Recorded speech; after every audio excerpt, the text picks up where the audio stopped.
My mother sent me a bill for $347,000 labeled Cost of Raising a Failure and copied 52 relatives to watch me burn.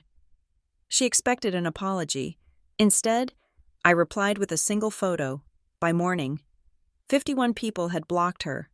The 52nd person, my grandmother, did not block her. She did something far more cruel. My name is Madeline Griffin. I am 31 years old, and I live in a row house in Manayunk, Philadelphia. That smells like old brick and river water when it rains. By day, I work as a senior forensic analyst for Northbridge Ledger Partners. My job is not glamorous. I do not chase bad guys down alleyways or kick open doors. I sit in a climate-controlled office with dual monitors and stare at spreadsheets until my eyes burn. I look for patterns. I look for the decimal point that drifted. The vendor address that matches an employee's home zip code. The ghost employee on the payroll who shares a surname with the CFO. I find the rod in the foundation that everyone else ignores. I am very good at my job, because I was raised by the best liar I have ever known. It was Mother's Day, the second Sunday in May, in the Griffin family. This day is not a celebration. It is a hostage situation, usually. The protocol involves a brunch where we all walk on eggshells, terrified of cracking the veneer of my mother's martyrdom. But this year, I had opted out. I had told them I had a work deadline. It was a lie, but a necessary one. I stayed in my pajamas, drinking black coffee, watching the rain streak the window pane, enjoying the silence. Then my phone vibrated. It was not a text. It was an email notification. When I saw the sender, my stomach tightened, a reflex honed over 3 decades of conditioning. It was from Diane Griffin, my mother, but it was the subject line that made me set my mug down on the coaster with a trembling hand. Invoice for services rendered 1993 to 2024. I unlocked my phone. I saw the CC field first. It was not just sent to me. She had copied 52 people. My father, my sister, Kara, my aunts, uncles, cousins on both sides. Even a few second cousins I hadn't seen since a funeral 4 years ago. She had pulled every email address from the family reunion planning chain and pasted them here. She had built an audience. I opened the attachment. It was an Excel spreadsheet. It was formatted with terrifying precision. Column A listed the dates. Column B listed the item. Column C was the cost. Adjusted for inflation, it started at the beginning. October 1993, hospital delivery fees not covered by insurance, $2,400.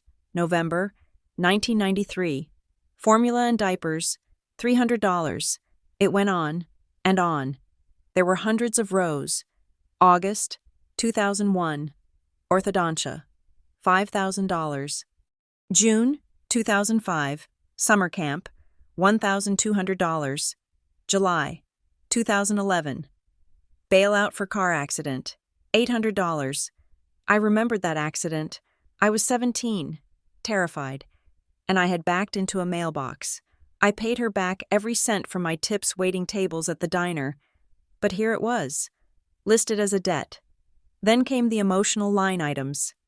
Cost of stress-induced therapy for mother due to Madeline's rebellion, $4,000.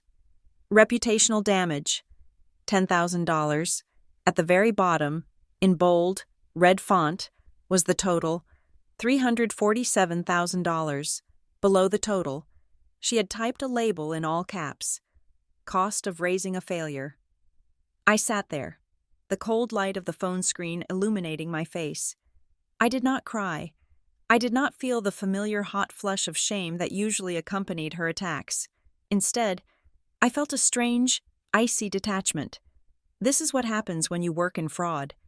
You stop reacting to the narrative and start analyzing the data. I scrolled down. There was a second attachment. It was a photograph. She had printed out the final page of this spreadsheet, the page with the grand total and the failure label, and framed it. It was inside a gold, Baroque frame, the kind you would use for a wedding portrait. She had set it on her mantelpiece, next to the trophies my sister Kara won for cheerleading. Then came the follow-up notification. A message in the massive family group chat that included the same 52 people. Diane Griffin. I sent you all an email. I just want you to read it. I want you to understand what I have sacrificed. I want you to see the price tag on my pain. Maybe then you will understand why I am the way I am. My phone began to seize on the table. It buzzed and danced against the wood. A frantic, mechanical spasm. The private text started rolling in. This was the cowardice of my family on full display. Aunt Sarah. Oh, honey, I am so sorry. She is just having a bad day. Don't take it to heart. Cousin Mike. Yikes, that is crazy. You okay? Uncle Bob. She doesn't mean it, Madeline. She loves you in her own way. They were pinging me privately, offering their hollow condolences, their safe sympathies, but in the main group chat, silence. Not one of them said a word. Not my father, Thomas, who likely sat in his recliner staring at his iPad, wishing he could dissolve into the upholstery. Not my sister, Kara, the golden child, who was probably relieved the target was not on her back today. 52 people watched a mother skin her daughter alive in a public forum, and they all looked at their shoes. I looked at the spreadsheet again. I zoomed in on the dates. I looked at the specific amounts. My analyst brain kicked into gear. I saw the pettiness, yes, but I also saw something else. I saw the arrogance. She was so proud of this document. She thought it was her magnum opus, her undeniable proof that I was a burden she had heroically carried. She thought this bill would crush me. She thought I would call her, weeping, begging for forgiveness for the crime of existing. She forgot what I do for a living. She forgot that I spend 60 hours a week looking at documents that people think are perfect, and finding the one thread that unravels the whole sweater. I stood up and walked to my laptop. I did not need to draft a long defense. I did not need to explain that I had been financially independent since I was 22. I did not need to point out that the car accident money was paid back in cash in an envelope she snatched from my hand without a thank you. Arguing with a narcissist is like wrestling a pig in the mud. You both get dirty, but the pig likes it. I opened my secure folder. It was labeled Tax Documents, to deter prying eyes, but inside was a subfolder simply named Receipts. I had been building this folder for 3 years, not for revenge. Or at least, I told myself it wasn't for revenge, it was for survival. It was my insurance policy against the day she went too far. Today was that day. I scrolled through the files until I found the image I needed. It was a scan of a document, high resolution, irrefutable. I went back to the email thread. I hit reply all. I did not write a paragraph about how she was a monster. I did not type out a sob story about my childhood. I did not attack her character. I typed a single sentence in the body of the email. Since we are reviewing financial records today, I thought we should include this one too. I attached the image. I hit send. I put my phone on Do Not Disturb. I went into my kitchen, made a fresh pot of coffee, and sat on my porch to watch the rain wash the grime off the streets of Manayunk. I felt lighter than I had in 20 years. The photo I sent was not a picture of me giving the finger. It was not a text message where she called me names. It was much simpler than that. It was a document. Specifically, it was a loan application. But the most important part of that document wasn't the numbers, though the numbers were damning. The most important part was the signature at the bottom, the signature that claimed to be mine, but had a flourish on the capital M that I had never used in my life, a flourish that belonged exclusively to the hand of Diane Griffin. It wasn't an accusation, it was a signature, and in the world of forensic accounting, a signature is a loaded gun. I slept better that night than I had in months.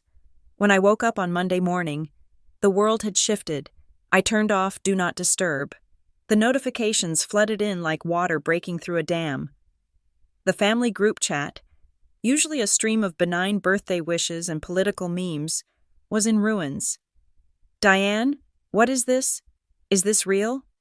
You did what? I am out. Do not contact me. Unbelievable. I checked my social media. It was a massacre. My mother lived for Facebook likes and the validation of her relatives. But as I scrolled through her friends list, the numbers were dropping in real time. 51 people, 51 relatives, from the closest aunt to the most distant cousin, had blocked Diane Griffin. I knew this because she had already sent me a rage text at 3 a.m. screaming that I had turned them against her and that she couldn't see their profiles anymore. 51 people finally saw the monster behind the mask because I hadn't just shown them her cruelty. I had shown them her criminality. But there were 52 people on that email chain. I checked the list again. Who was the one person who hadn't blocked her Marlene? My grandmother. My mother's mother. Marlene was 80 years old. She was a woman of steel spine and few words. She lived in a house paid for with cash, wore pearls to the grocery store, and had never, in my entire life, intervened in my mother's wars. She watched, she observed, she judged silently. I assumed she was too old, or too traditional, to get involved in a messy public feud. I assumed she was staying out of it, just like she always did. I was sipping my coffee, preparing to head to the train station, when my phone buzzed one last time. It was a text message from Marlene. I stared at the screen. My grandmother did not text often. When she did, it was usually a demand for a status update on my life or a notification that she had sent a birthday card. This message was different. It came in at 6:12 in the morning. 9 o'clock. Come to my house. Alone. Do not tell anyone. My heart hammered against my ribs. Was she calling me there to scold me? To tell me I had embarrassed the family, to demand I apologize to my mother and fix the damage I had caused? That was the old script. That was how it always went. The victim is blamed for screaming when they are hit. I almost didn't go. I almost texted back and said I had to work. But there was something about the command. Alone, I called my boss at Northbridge. I told him I had a family emergency. He heard the edge in my voice and didn't ask questions. I drove to my grandmother's house in the sprawling suburbs, where the lawns were manicured to within an inch of their lives and the silence was heavy with secrets. I pulled into her driveway at exactly 8:58. Her curtains were drawn. The house looked like a fortress. I walked up the stone path, my boots clicking on the slate. I expected a lecture. I expected a cup of tea and a plea for peace. I expected her to tell me that family is family, no matter what. I rang the doorbell. I thought she wanted to comfort me. I thought she wanted to smooth things over. I did not know that inside that house, sitting on her mahogany dining table, was a stack of documents thick enough to choke a shredder. I did not know she was preparing to execute my mother on paper, to understand why a mother would send her daughter an invoice for $347,000. You first have to understand the currency my family actually traded in. It was never really about dollars and cents. It was about compliance. It was about the narrative. In the economy of the Griffin household, my sister Kara was the gold standard, and I was the volatile cryptocurrency that everyone wished they hadn't invested in. Kara is 3 years older than me. From the moment she could walk, she knew exactly where the light hit the stage, and she knew how to stand in it. She was the child my mother, Diane, had ordered from the catalog. She was blonde, she was pliable, and she had a desperate, bottomless need to please that mirrored my mother's desperate, bottomless need to be worshipped. I was different. I was dark-haired, sharp-elbowed, and cursed with a memory that didn't edit out the inconvenient parts. I didn't want to be worshipped. I just wanted to be made sense of. And to Diane, a child who asks why is not a child. She is an insurrection. The dynamic was set in stone before I finished elementary school. Kara was the joy. I was the burden. Kara was the return on investment. I was the sunk cost. There is a specific memory that plays on a loop in my head whenever I start to doubt my own version of events. It happened 2 years ago. Kara had just been promoted to a mid-level management position at a marketing firm in downtown Chicago. It was a fine job, a respectable job. But to hear my mother tell it, Kara had just been appointed Secretary of State. Diane threw a party. She didn't just order pizza. She rented a tent for the backyard of their suburban house. She hired a string quartet. She ordered catered trays of salmon and filet mignon. There were customized napkins that said, Kara Griffin climbing the ladder. I stood by the drink station, holding a glass of lukewarm white wine, watching my mother hold court. She had her arm around Kara's waist, beaming so hard it looked painful. I always knew she had the CEO gene, Diane told a cluster of aunts, her voice projecting to the back row. It takes a special kind of raising to produce that kind of drive. We just poured everything we had into her. I looked at my father. Thomas. He was standing near the grill, staring at his shoes, nursing a beer. He knew the truth. He knew that Kara had gotten the job because her college roommate's father owned the firm. But he said nothing. He just smiled his soft, apologetic smile. That same week, I had passed my certification exams to become a certified fraud examiner. It was the culmination of 4 years of grueling night classes, working full-time during the day, and studying until my eyes bled. It was a massive professional milestone. It meant a pay raise, a title bump, and a career trajectory that I had built entirely with my own hands. I had texted my mother the news the day before the party. Mom, I passed. I am officially a CFE. Her response came 4 hours later. Kay, don't forget to bring ice for Kara's party on Saturday. The big bags. That was it. No congratulations, no good job, just K and a demand for ice. When I arrived at the party, with 4 bags of ice melting in the trunk of my 10-year-old sedan, I tried to mention it. I tried to carve out a tiny slice of the airtime for myself. I passed my exams, Mom, I said while we were in the kitchen refilling the shrimp platter. She didn't even look up from the garnish. Not now, Madeline. Can't you see I am busy celebrating your sister? Why do you always have to make everything about you? It is so selfish. That word, selfish, it was her favorite weapon. If I breathed too loud, I was selfish. If I had a fever on a school day, I was selfish. If I achieved something that didn't center her, I was selfish. My father was no help. Thomas Griffin is a good man in the way a ghost is a good roommate. He doesn't make much noise, but he doesn't actually contribute to the living. He is a man who decided 30 years ago that peace was more important than truth. I confronted him once, years ago, in the garage. It was the only place he felt safe, tinkering with lawnmowers that didn't need fixing. Why do you let her say those things? Dad, I asked, why do you let her tell everyone I'm a failure? He wiped grease from his hands with a red rag, refusing to meet my eyes. Your mother, he said, using the same tired line he had used since 1995, is just hard to read. She loves you, Maddie. She just has a hard time expressing it. She worries about you. She doesn't worry about me, I snapped. She rewrites me. You are too hard on her, he sighed, turning back to the lawnmower. Just let it go, for the sake of the family. For the sake of the family, that was the altar we were all expected to bleed on. The irony, of course, was the money. The bill she sent me claimed I cost $347,000. It claimed I was a financial drain. It claimed I was a leech. The reality was that I had been financially independent since the day I graduated college at 22. I moved out immediately. I lived in a studio apartment the size of a walk-in closet. I ate ramen noodles and peanut butter sandwiches. I worked 2 jobs, one as a bank teller, one waiting tables to pay off my student loans because my parents couldn't afford to help me. Despite having just bought a boat for the lake house, I never asked them for a cent, not for rent, not for a car payment, not for a medical bill.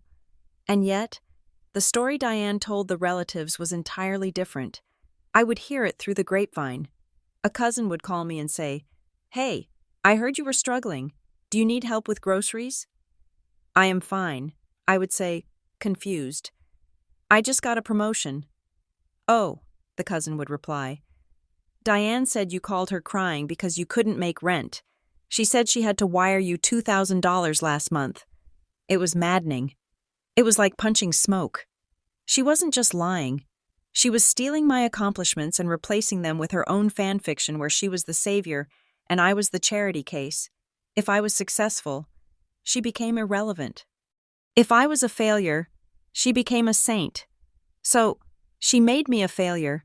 It wasn't the lack of money or the lack of praise that hurt the most. It was the theft of my identity. She was painting a portrait of me for the world to see. And in that portrait, I was pathetic. My boyfriend, Ethan Pierce, never understood why I kept going back. Ethan is a structural engineer. He understands loads and fulcrums. He understands that if you put too much weight on a beam, it snaps.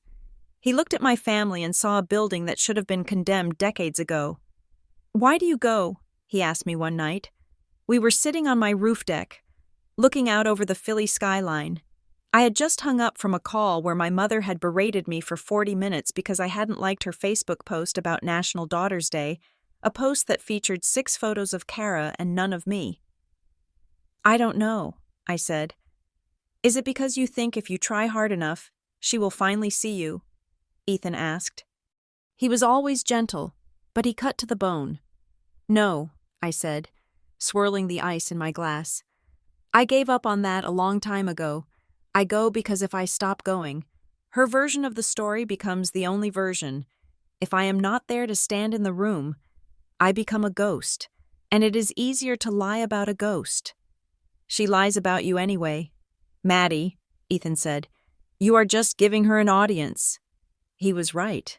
I knew he was right, but there was one other reason I kept going. Marlene, my grandmother. Marlene was a mystery to me. She was Diane's mother, but they were nothing alike. Diane was frantic energy and noise. Marlene was stillness and granite. At family gatherings, Marlene would sit in her wingback chair, sipping tea, watching the room with eyes that missed nothing. Sometimes, I would catch her staring at me. It wasn't a warm look, exactly. It was a calculating look, like she was trying to solve a math problem in her head. There were times, over the years, when I thought she was about to say something, she would open her mouth, her hand tightening on her cane, and I would hold my breath, waiting for her to intervene, waiting for her to tell Diane to stop, but she never did. She would just close her mouth, take another sip of tea, and look away. I thought she didn't care. I thought she viewed me as collateral damage. I didn't know then that she was biding her time. I didn't know that silence can be a form of ammunition accumulation. I had my own ammunition, too. On my laptop, buried 3 layers deep in a system of encrypted folders, was a directory named Receipts. I hadn't started it with the intention of destroying my mother. I started it 3 years ago, purely by accident. I had applied for a car loan, my first new car, a sensible sedan to replace the beater I had driven since college. The loan officer had looked at me with pity. "Ms. Griffin," he had said, "we can't approve this. Your debt-to-income ratio is too high." "That is impossible," I had said. "I have 0 debt. I paid off my student loans." "It says here you have 3 credit cards maxed out and a personal line of credit that is 60 days past due," he said. Turning the monitor so I could see, I stared at the screen. The addresses listed on those accounts were not my address. They were variations of my parents' address, or Kara's address. That was the day the folder was born. I didn't go to the police. I didn't confront her immediately. I was too shocked. And frankly, too scared of the nuclear explosion it would cause. Instead, I did what I do best. I investigated. I started pulling reports. I started tracking IP addresses. I started saving emails where she mentioned money troubles that coincided perfectly with dates on credit inquiries under my Social Security number. I told myself I was keeping the folder just in case. It was a shield, not a sword. It was for the day she tried to ruin me completely. I just never thought she would hand me the match to light the fuse herself. Then came the invitation. It was 2 weeks before Mother's Day when the email landed. It wasn't the invoice yet. It was a save the date. Subject: Grand Griffin Reunion. Mother's Day weekend. Dearest family, I have decided that life is too short for us to be apart. This year, for Mother's Day. I don't want gifts. I want presents. I am hosting a full weekend reunion at Grandma Marlene's lake house in Door County.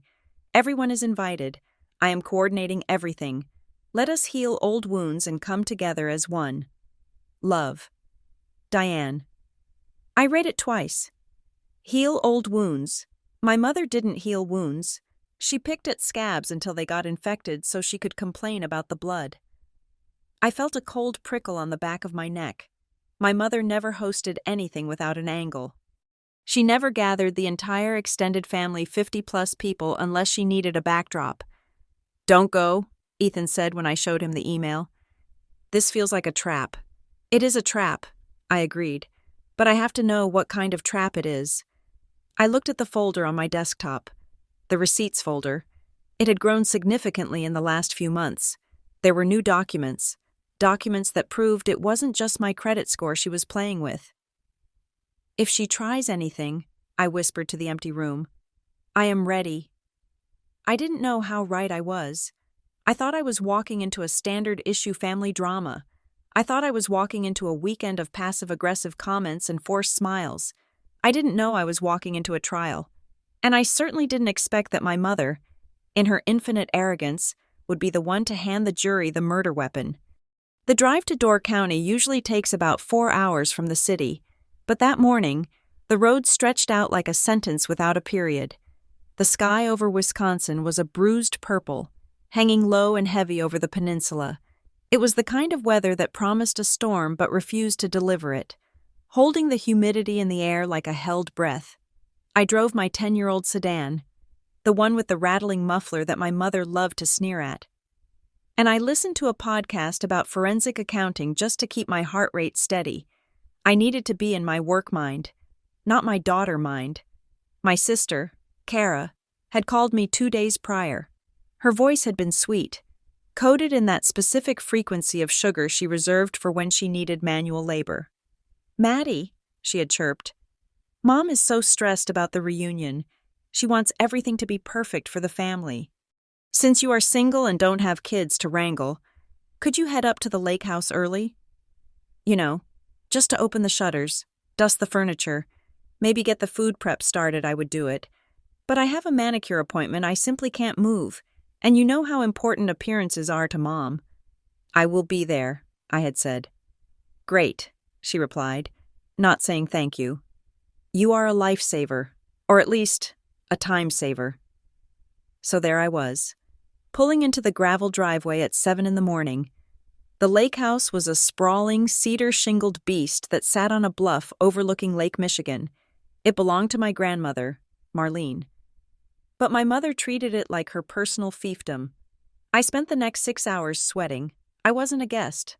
I was the crew. I dragged 50 folding chairs out of the damp basement, wiping the spiderwebs off each one.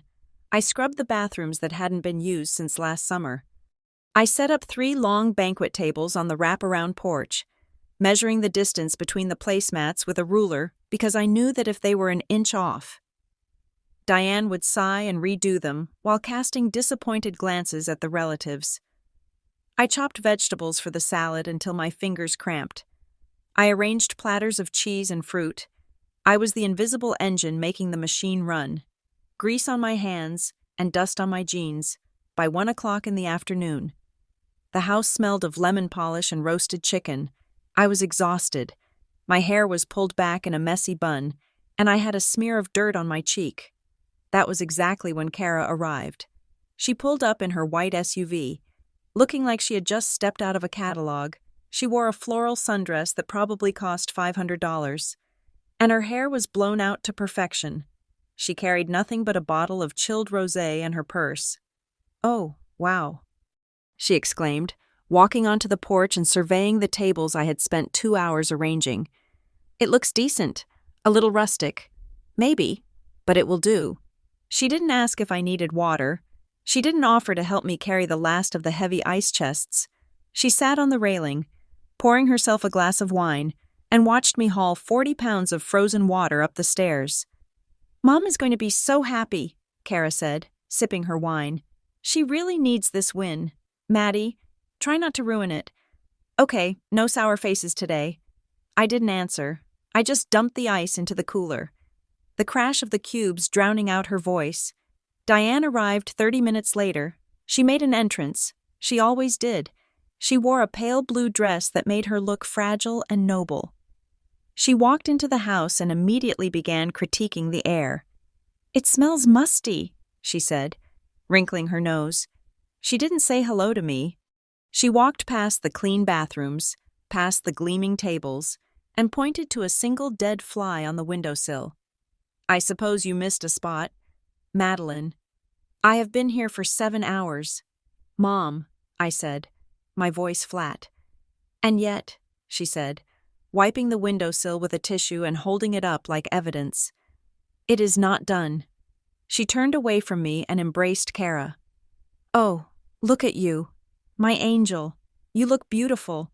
Thank you for helping your sister get organized." Kara beamed.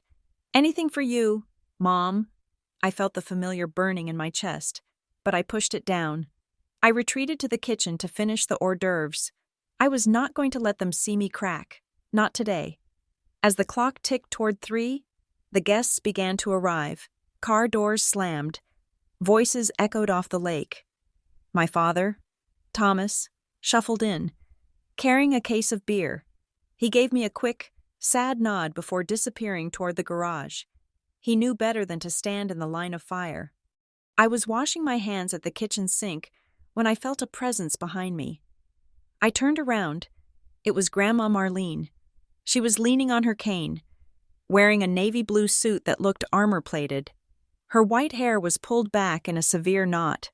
She looked at me, her eyes traveling from my messy boots to my tired face. She didn't smile. She reached out and took my wet hand in her dry, papery one. Her grip was shockingly strong. "Madeline," she said. Her voice was low, a rasp of dry leaves. "Hi, Grandma," I said. "Can I get you some tea?" "Listen to me," she said, ignoring my offer. She squeezed my hand harder, her knuckles turning white. "Today is going to be difficult. You are going to want to run. You are going to want to hide in this kitchen." I stared at her. "What do you mean?" "Do not hide," she commanded. "Whatever happens out there, whatever she says, whatever she does, do not bow your head. Do you understand me?" You look them in the eye. "Grandma, you are scaring me," I whispered. "Good," she said. "Fear keeps you sharp." She let go of my hand and walked away, the tap, tap, tap of her cane fading into the hallway. I stood there for a moment, shaking. What did she know I walked into the living room to put out the appetizers? The room was filling up with aunts and uncles. The noise level was rising, but my eyes were drawn to the fireplace. The mantel was crowded with framed photos. There was Kara at graduation, Kara at her wedding, Kara holding a trophy. There was one photo of me, blurry, in the background of a family picnic from 10 years ago. But right in the center of the mantel, there was a void. A space had been cleared, a rectangular patch of wood, free of dust, right in the place of honor. There was a small brass hook waiting there. It looked like a gallows waiting for a noose. My stomach turned over. My phone buzzed in my back pocket. I pulled it out, shielding the screen from prying eyes. It was Ethan. "I know you are probably in the thick of it right now. Remember, if they try to humiliate you, do not react according to their script. Silence is louder than screaming. I love you." I took a deep breath. Silence is louder. "Madeline drinks," Aunt Linda shouted from the patio. "We are dry out here." I shoved the phone back in my pocket and grabbed a pitcher of iced tea. I put on my mask. I became the waitress. I became the servant. For the next 2 hours, I circulated. I filled glasses. I took empty plates. I smiled when Uncle Steve made a joke about how I was still single. I nodded politely when Cousin Sarah bragged about her new house. A house bought with a down payment from her parents. I was in the room. But I wasn't of the room. I was pushed to the periphery, a ghost drifting along the baseboards. The sun began to set, casting long, bloody shadows across the deck. The wind picked up off the lake, rattling the wind chimes. "Attention, attention, everyone." My mother's voice cut through the chatter like a glass breaking. She was standing at the head of the main table. She held a champagne flute high in the air. She looked radiant, flush with the attention. her eyes glittering with a manic light. "If I could have everyone's attention," she said, her voice trembling with practiced emotion. "I want to say a few words before we eat." The family fell silent. 50 faces turned toward her. They looked at her with adoration, with respect. They saw the matriarch. They saw the woman who held the family together. I stood in the doorway, half in the shadows, holding a tray of dirty napkins. "Mother's Day," Diane began, "is a day to reflect on sacrifice. We talk about love, yes, but we don't talk enough about the cost of love, the literal price we pay to raise our children into the world." She paused for effect. She looked at Kara and smiled warmly. Then, her eyes slid to the side. They found me in the doorway. Her smile didn't vanish. It sharpened. It became a blade. "I have 2 daughters," she said. "One who has repaid my investment 1,000 times over with her success and her gratitude." She gestured to Kara. The family clapped. Kara lowered her eyes, performing humility perfectly. "And one," Diane continued, her voice dropping to a whisper that carried to every corner of the porch, "who has taught me the hardest lesson a mother can learn, the lesson of unconditional love in the face of total loss." The air left the porch. The clapping stopped. People shifted in their seats. They looked from Diane to me, then quickly away. "I wanted to share something with you all today," Diane said. "Not to shame anyone, but to be transparent, to show you the reality of my life." She reached down behind her chair. I saw her hand grasp a large, flat object. My heart hammered against my ribs like a trapped bird. I looked at the empty space on the mantel. I looked at the object in her hand. I knew. I didn't know the exact dollar amount yet. I didn't know about the spreadsheet in my inbox. But I knew that whatever she was holding was designed to end me. She lifted the object. It was a gold frame, ornate and heavy. She held it against her chest, the glass reflecting the dying sun. "Please," she said, "check your emails. I have sent you all the documentation, but this is the summary." She looked straight at me. There was no love in her eyes. There was only the cold, hard satisfaction of a hunter who has finally cornered the prey. This is the moment, I thought. She isn't just cutting me off. She is putting me on trial.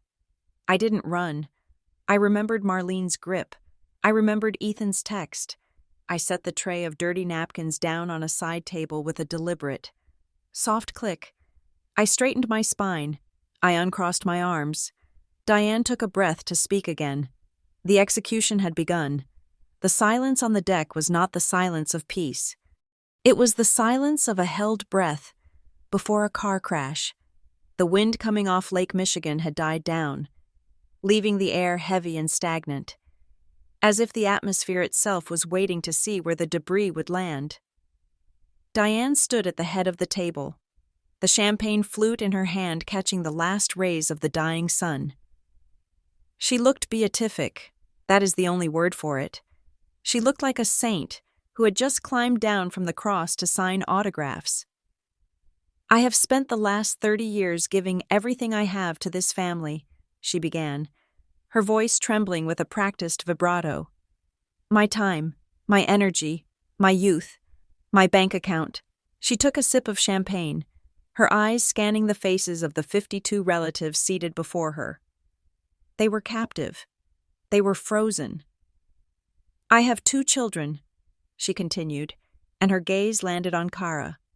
"One has been a return on my investment, a source of light, a daughter who understands the value of what she was given." Kara smiled. It was a small, demure smile, practiced in a mirror.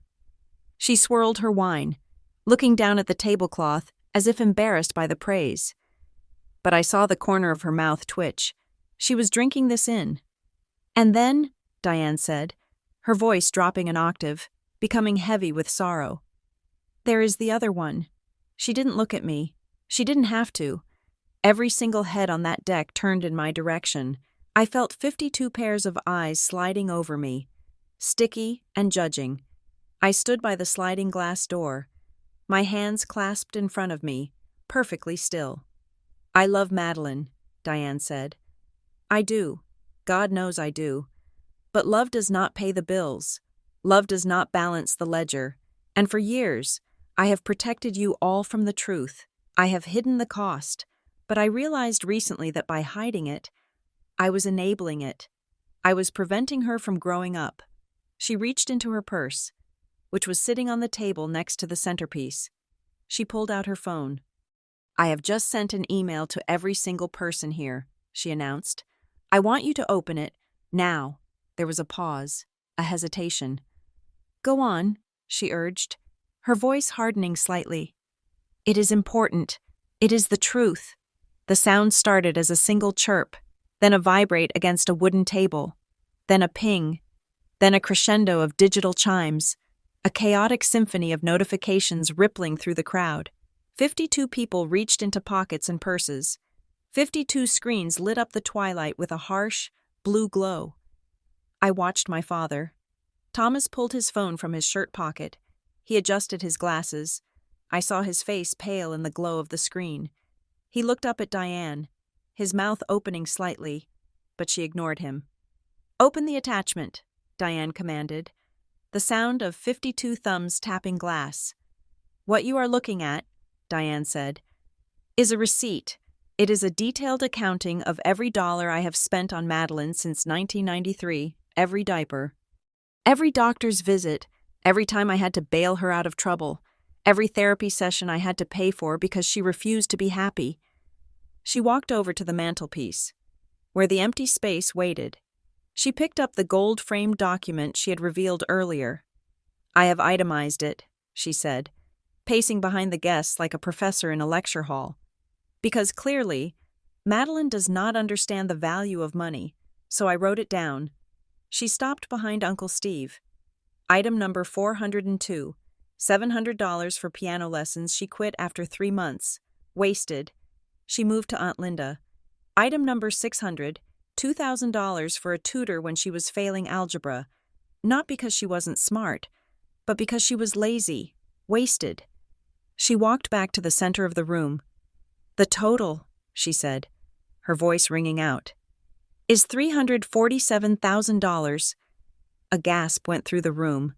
It was exactly the reaction she wanted. "That is the cost," Diane said, lifting the framed invoice high. "The cost of raising a failure." She turned and hung the frame on the hook above the fireplace. It swung for a second, then settled. It looked perverse sitting there, a spreadsheet inside a frame meant for wedding photos, glinting in the firelight. "I am not asking for the money back," Diane said, turning to face me. "I know you don't have it. I know you will never have it. All I want is an acknowledgement. I want you to look at this room, look at this family, and admit what a burden you have been." The silence that followed was absolute. Kara let out a small, short laugh. It sounded like a bark. She quickly covered her mouth with her hand, but the sound hung in the air. My father was staring at his plate. He was shredding a paper napkin into tiny white confetti. He was disintegrating, just like he always did. My cousins, the ones I used to play tag with, looked away. Some looked horrified. Yes, I saw Cousin Mike grimace. I saw Aunt Sarah clutch her pearls. But no one stood up. No one said, "Diane, this is insane," no one said. "Take that down." They were relieved it wasn't them. They were glad they weren't the ones standing in the crosshairs. Diane folded her arms. She stared at me across the 20 feet of decking that separated us. She was waiting for the script to play out. This was the part where old Madeline would crumble. This was the part where I was supposed to cry, to turn red, to stammer, to run out of the room sobbing so she could chase after me and play the consoling mother to the weeping mess. She needed my tears to lubricate the machinery of her martyrdom. But I didn't cry. I felt a strange sensation in my chest. It wasn't sadness. It wasn't even anger exactly. It was clarity. It was the feeling you get when the numbers finally balance, when the equation solves itself. I looked at the invoice on the mantel. I looked at the smug satisfaction on Kara's face. I looked at the cowardice on my father's face. I reached into my pocket and pulled out my phone. Diane smiled. She thought I was texting her an apology. She thought I was texting a friend for help. "Do you have something to say, Madeline?" she asked, her voice dripping with mock sweetness. "We are all listening. We are all family here." I stepped forward. Just one step. I moved out of the shadows of the doorway and into the light of the patio lanterns. "You are right, Mom," I said. My voice was steady. It didn't shake. It was the voice I used when I presented evidence to a board of directors. "We should talk about money. We should talk about accounting. Accuracy is important." Diane frowned. This wasn't the line. I was going off script. "Don't be defensive," she snapped. "Just accept it." "I accept that you kept records," I said. "I am impressed. It takes a lot of time to track 30 years of expenses. But you missed a few things." I unlocked my phone. I opened the email app. I opened the thread she had just sent. The thread with 52 recipients. "I have been keeping records too," I said. "What are you talking about?" Kara asked, her voice shrill. "Sit down, Maddie. Stop making a scene." "I am not making a scene," I said. My eyes locked on my mother. "I am making a correction." I tapped the paperclip icon. I selected the image from my receipts folder. The image of the loan application. The one with the date from 3 years ago. The one with the signature that wasn't mine. "You said I cost you $347,000, I said to Diane. "But you didn't mention how much you took back." Diane's face changed. The beatific look vanished, replaced by a flicker of genuine confusion, followed instantly by a flash of fear. She knew, somewhere, deep in the lizard brain that controlled her survival instincts, she knew what I had. "Madeline," she warned. "Don't you dare!" "You sent an invoice," I said. "I am sending a receipt." I hit reply all. I looked up. "Sent?" "You are drunk," Diane hissed. "Ignore her. Everyone, put your phones away." But it was too late. The sound returned. The chirps, the dings, the vibrates. The ripple of notifications washed over the deck again. Faster this time. More urgent. "What is this?" Uncle Steve asked, looking at his screen. "It is a loan application," Aunt Sarah whispered. "No," I said, my voice cutting through the murmurs. "Look closer. Look at the signature." Diane lunged toward me. "Stop it. She is lying. She forged it." "But she didn't get to me. She was blocked by the table." "You like invoices, Mom?" I asked, and for the first time, I smiled. It wasn't a nice smile. It was the smile of a forensic analyst who just found the smoking gun. "You wanted to audit our relationship, fine. Let's compare the books." I watched as 52 people zoomed in on the image. I watched as they saw my name printed at the top, and her distinctive, looping handwriting at the bottom. I watched as the realization hit them like a physical blow. The trial hadn't ended. It had just changed defendants. The photograph I had just sent to 52 phones was not a random snapshot. It was a digital scan of a loan application from a predatory lender, dated 3 years ago. The amount was for $15,000. The interest rate was criminal, but the focal point, the detail that had 52 pairs of eyes squinting at their screens in the twilight, was the signature block. In the box marked Borrower, the name Madeline Griffin was printed in block letters. But in the box marked Signature, the handwriting told a different story. I watched Aunt Sarah zoom in on her iPad. I saw the moment she recognized it. My signature is small, tight, and illegible, a byproduct of signing hundreds of audit reports a week. My mother's signature is flamboyant. She loops her L's. She crosses her T's with a long, dramatic slash that looks like a sword stroke. And there, on a document legally binding me to $15,000 of debt. Was that undeniable, flamboyant loop? "That is not Madeline's handwriting," Cousin Mike said. He was the first to speak. He looked up from his phone, his brow furrowed. "That is Aunt Diane's handwriting." "Don't be ridiculous," Diane scoffed, though her voice had lost its operatic projection. She took a step toward the table where Uncle Steve sat. "It is a forgery. Madeline is good with computers. She faked it to embarrass me." "I did not fake it," I said. My voice was calm. It was the voice I used when explaining a complex embezzlement scheme to a jury. "And I did not just bring one document. You wanted to talk about the cost of raising a failure. Let us talk about the cost of having a mother who commits identity theft." I tapped my phone screen again. "I have just sent a second file," I announced. "Please open the PDF labeled Exhibit A, the Education Fund." The pinging sound returned, rippling across the deck like a second wave of hail. "This," I said, pointing to the screens in their hands, "is the trust account Grandma Marlene set up for me when I was born. It was supposed to mature when I turned 18. It was supposed to pay for my tuition." I watched my grandmother. Marlene sat perfectly still in her wheelchair, her hands folded over the head of her cane. She was not looking at her phone. She was looking at her daughter. Her expression was unreadable, but the air around her felt colder than the lake wind. "When I turned 18, I continued, addressing the room, Mom told me the market had crashed. She told me the fund was gone. She told me I had to take out student loans if I wanted to go to college. So I did. I took out $40,000 in loans. I worked double shifts at a diner to pay the interest."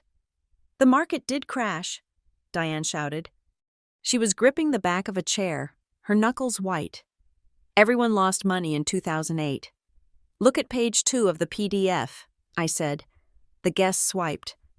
"That is a bank statement from August 2008, I narrated. "You will see a withdrawal. It was not a market loss. It was a cash transfer. $25,000, transferred to a checking account ending in 4492. I paused. I let the number hang in the air. "Does anyone recognize that account number?" I asked. Silence. Then, a chair scraped loudly against the deck. My father, Thomas, stood up. He looked disoriented, like a man waking up from a coma to find his house on fire. 4492, Thomas whispered. That was the joint account. The household account. "Keep looking, Dad," I said gently. "Look at the date of the transfer, August 15th. Now look at the next page, August 17th. Thomas swiped to the next image. It was a dealership invoice. "A brand new Lincoln Navigator," I said. "Paid for in cash. The same week my college funds supposedly vanished into thin air." Thomas looked at Diane.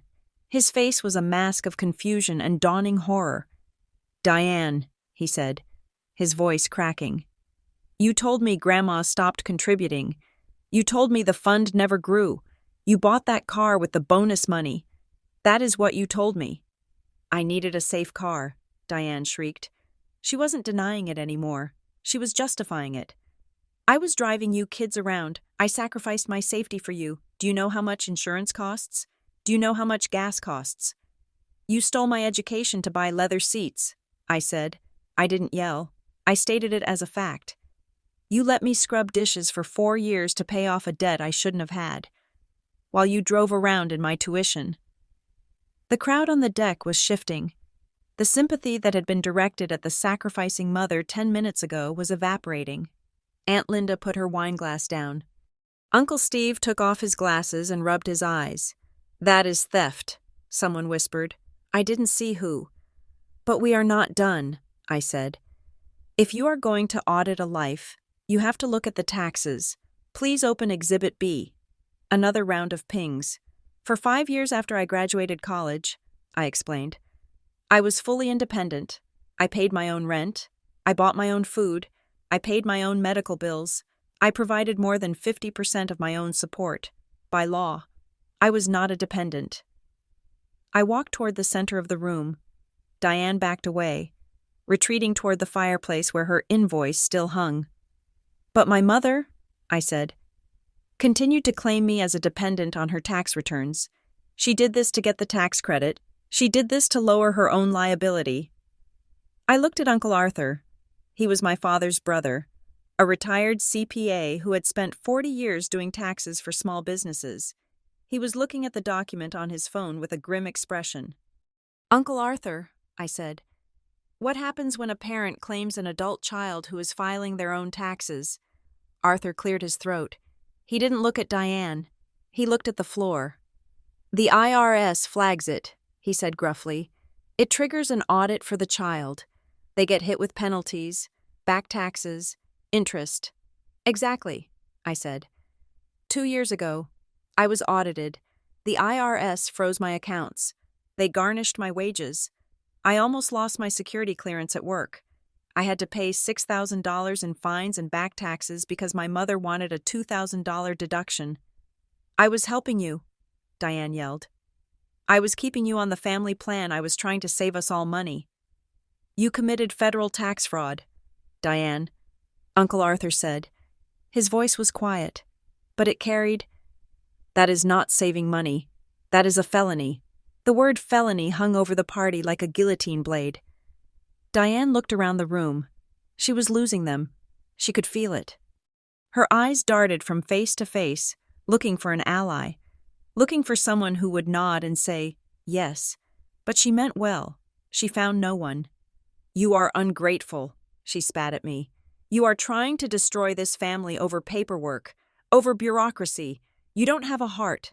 Madeline, you have a calculator where your heart should be. I have one more file," I said.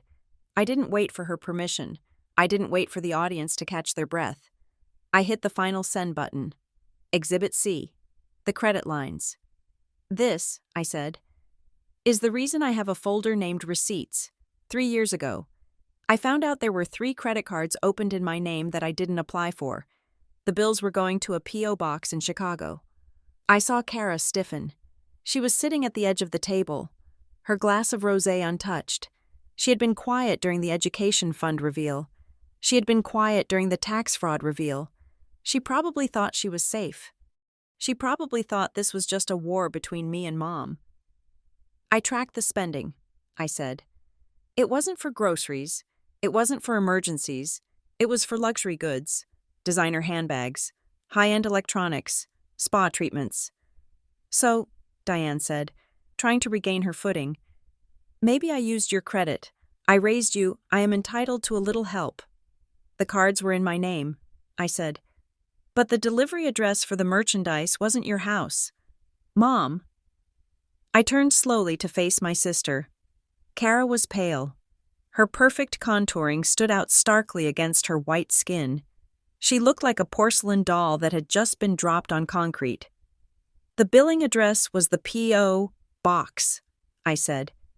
"But the shipping address, the address where the UPS driver dropped off the Gucci bag and the new iPad and the Dyson Airwrap, was 1242 Lakeview Drive.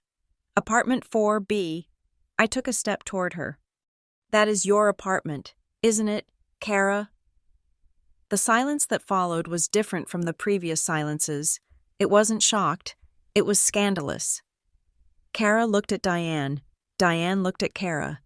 It was a look of panic, a shared frequency of guilt that vibrated between them. Kara stammered. "I didn't know. Mom sent them to me. She said they were gifts." "Gifts?" I asked. "You thought Mom, who complains about the price of milk, was sending you $5,000 handbags as gifts. You never asked where the money came from." "She told me she had a side business," Kara cried, her voice rising to a high, thin pitch. "She told me she was trading stocks. I didn't know she was using your name." "Open the last page of the PDF, Kara," I said. Kara's hands were shaking so badly she almost dropped her phone. "That is a delivery confirmation for a diamond tennis bracelet," I said. "Ordered 6 months ago. Signed for by K. Griffin." I looked down at her wrist.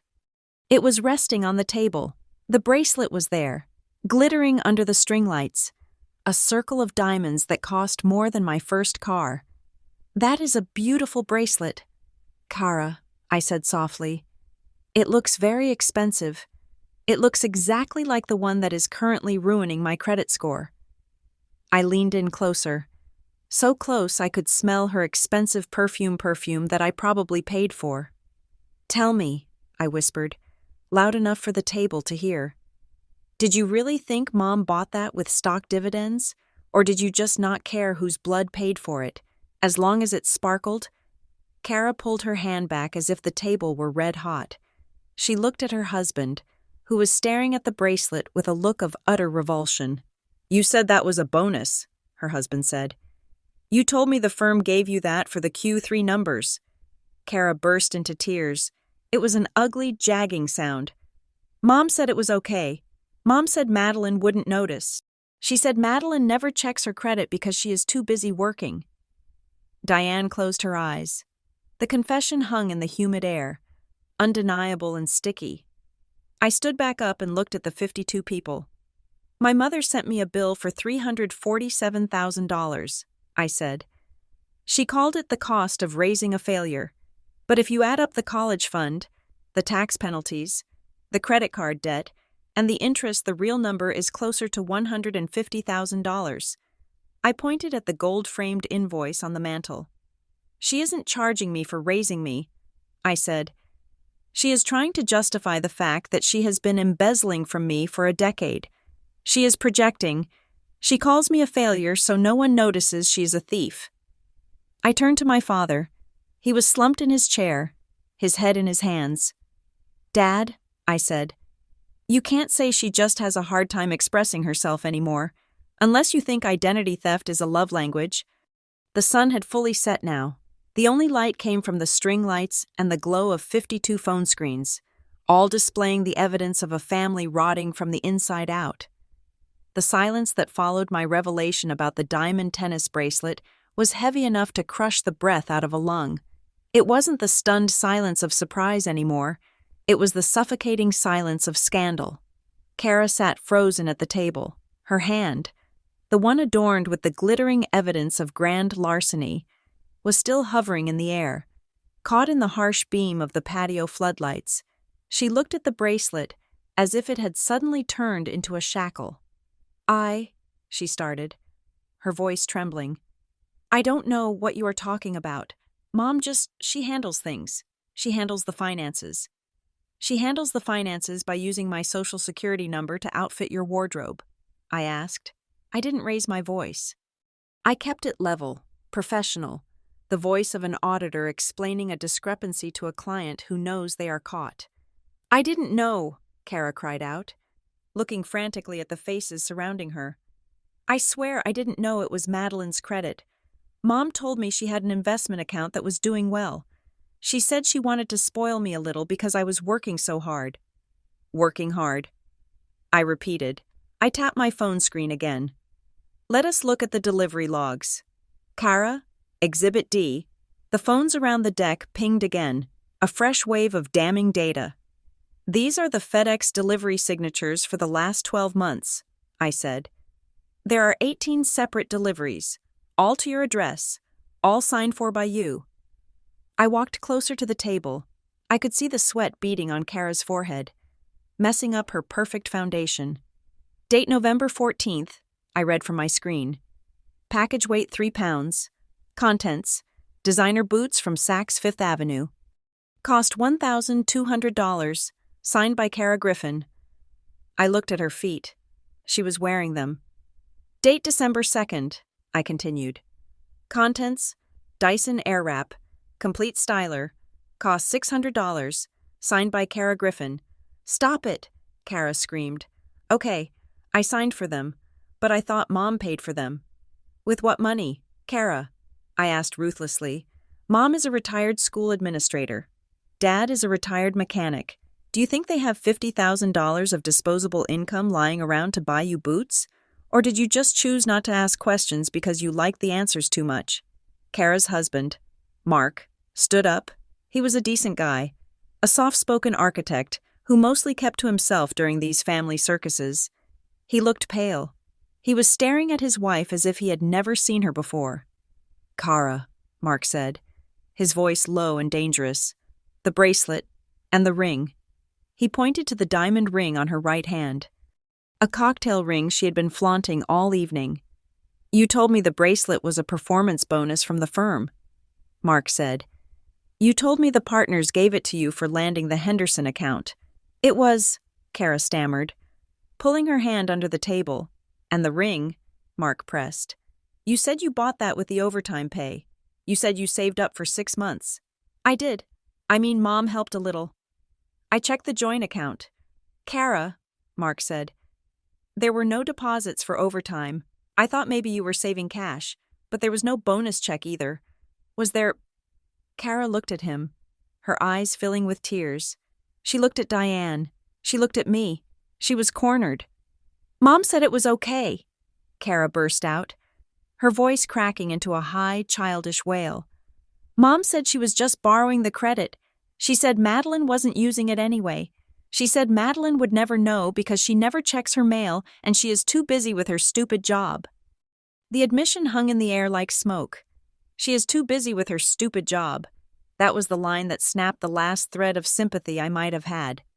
She told me it was a loophole, Kara sobbed, turning to Mark, grabbing his sleeve. She said it was a way to build credit for the family. She said she would pay it back before anyone noticed. I didn't know it was stealing. I just thought I deserved nice things. You thought you deserved nice things paid for by my bankruptcy, I said. Diane, who had been cornered by the fireplace, suddenly let out a loud, theatrical sob. She covered her face with her hands. It was a performance I had seen 1,000 times. It was the Martyr Mother act. Scene 1. Stop it, Diane wailed. Stop attacking your sister. She is innocent. It is all me. Blame me. She lowered her hands, revealing a face wet with tears that seemed to appear on command. She looked out at the audience of 52 relatives, spreading her arms wide. I did it for this family, she cried. Do you think it is easy keeping up appearances? Do you think it is easy being the glue that holds everyone together? Yes. I used Madeline's name. Yes.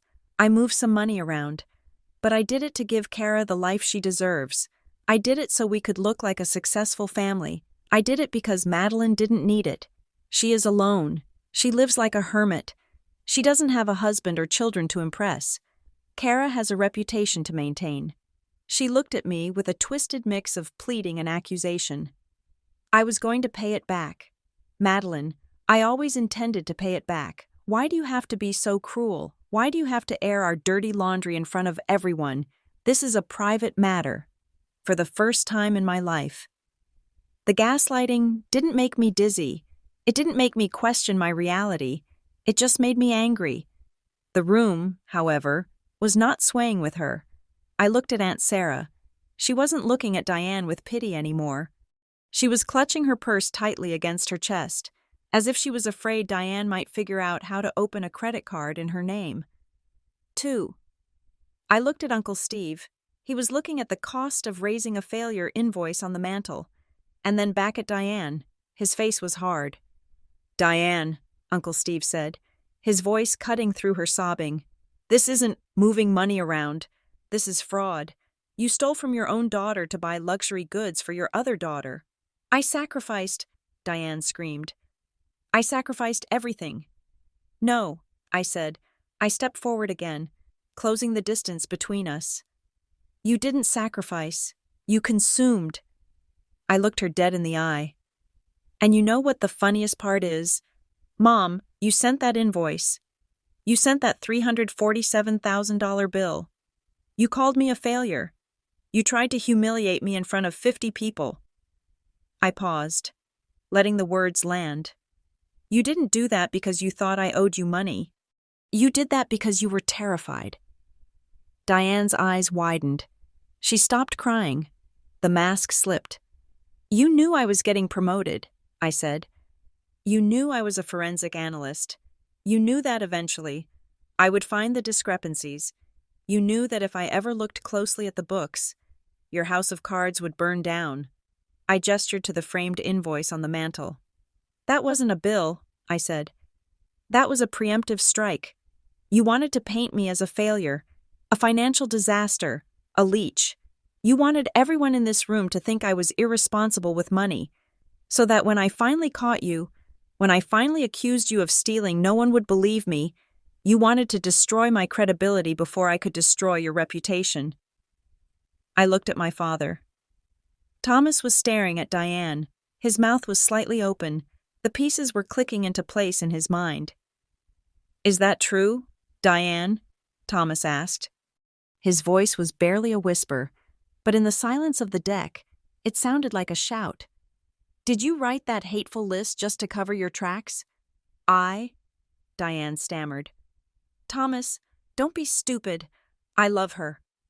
"You don't fear my failure." "Mom," I said, delivering the final blow.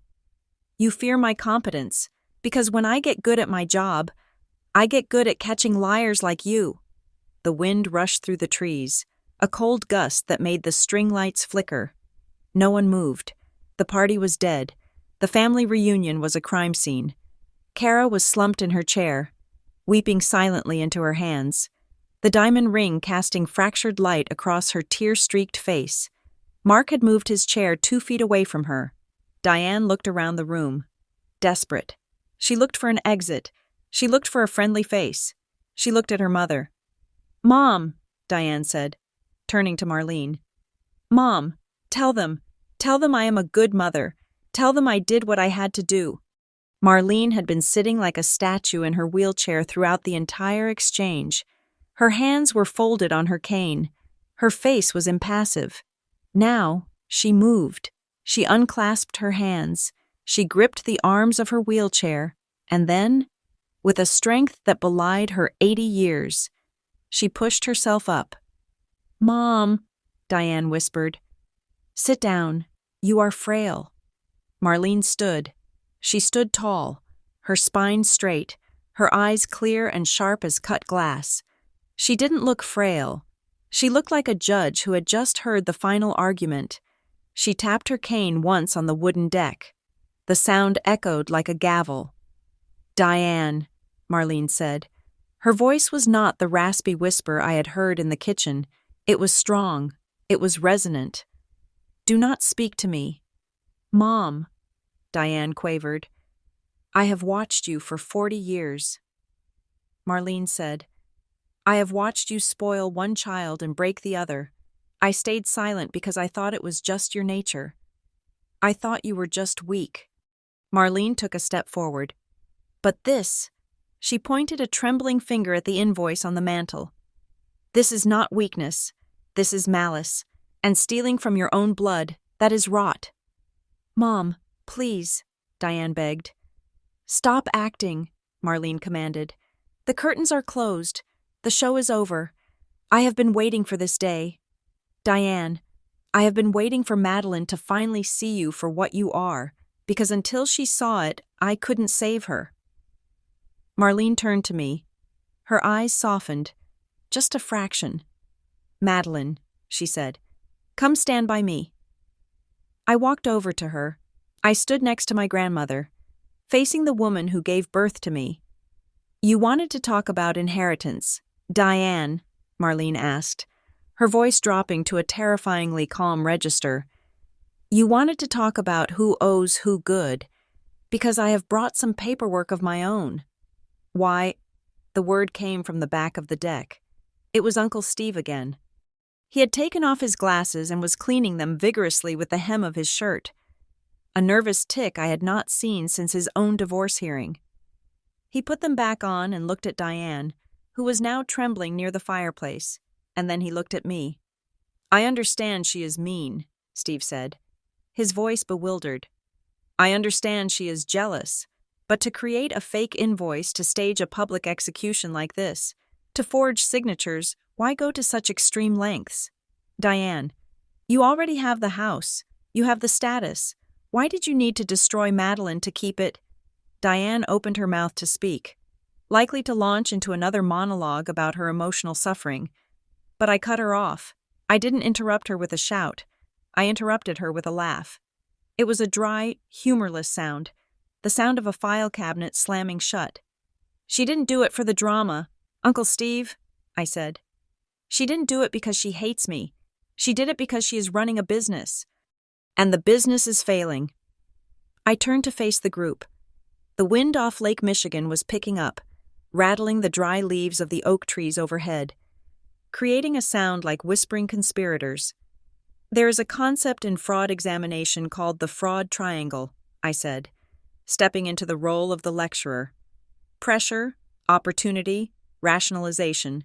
We have seen the rationalization she thinks she is a martyr. We have seen the opportunity she had my social security number and Kara's blind compliance, but we haven't talked about the pressure. I looked at my mother. She was pressing her back against the rough stone of the chimney, as if trying to merge with the architecture. Diane is broke, I stated. Liar, Diane shrieked. I have a pension. Thomas has a pension. You have a pension that pays out $3,000 a month, I corrected, and you have a lifestyle that costs $10,000 a month.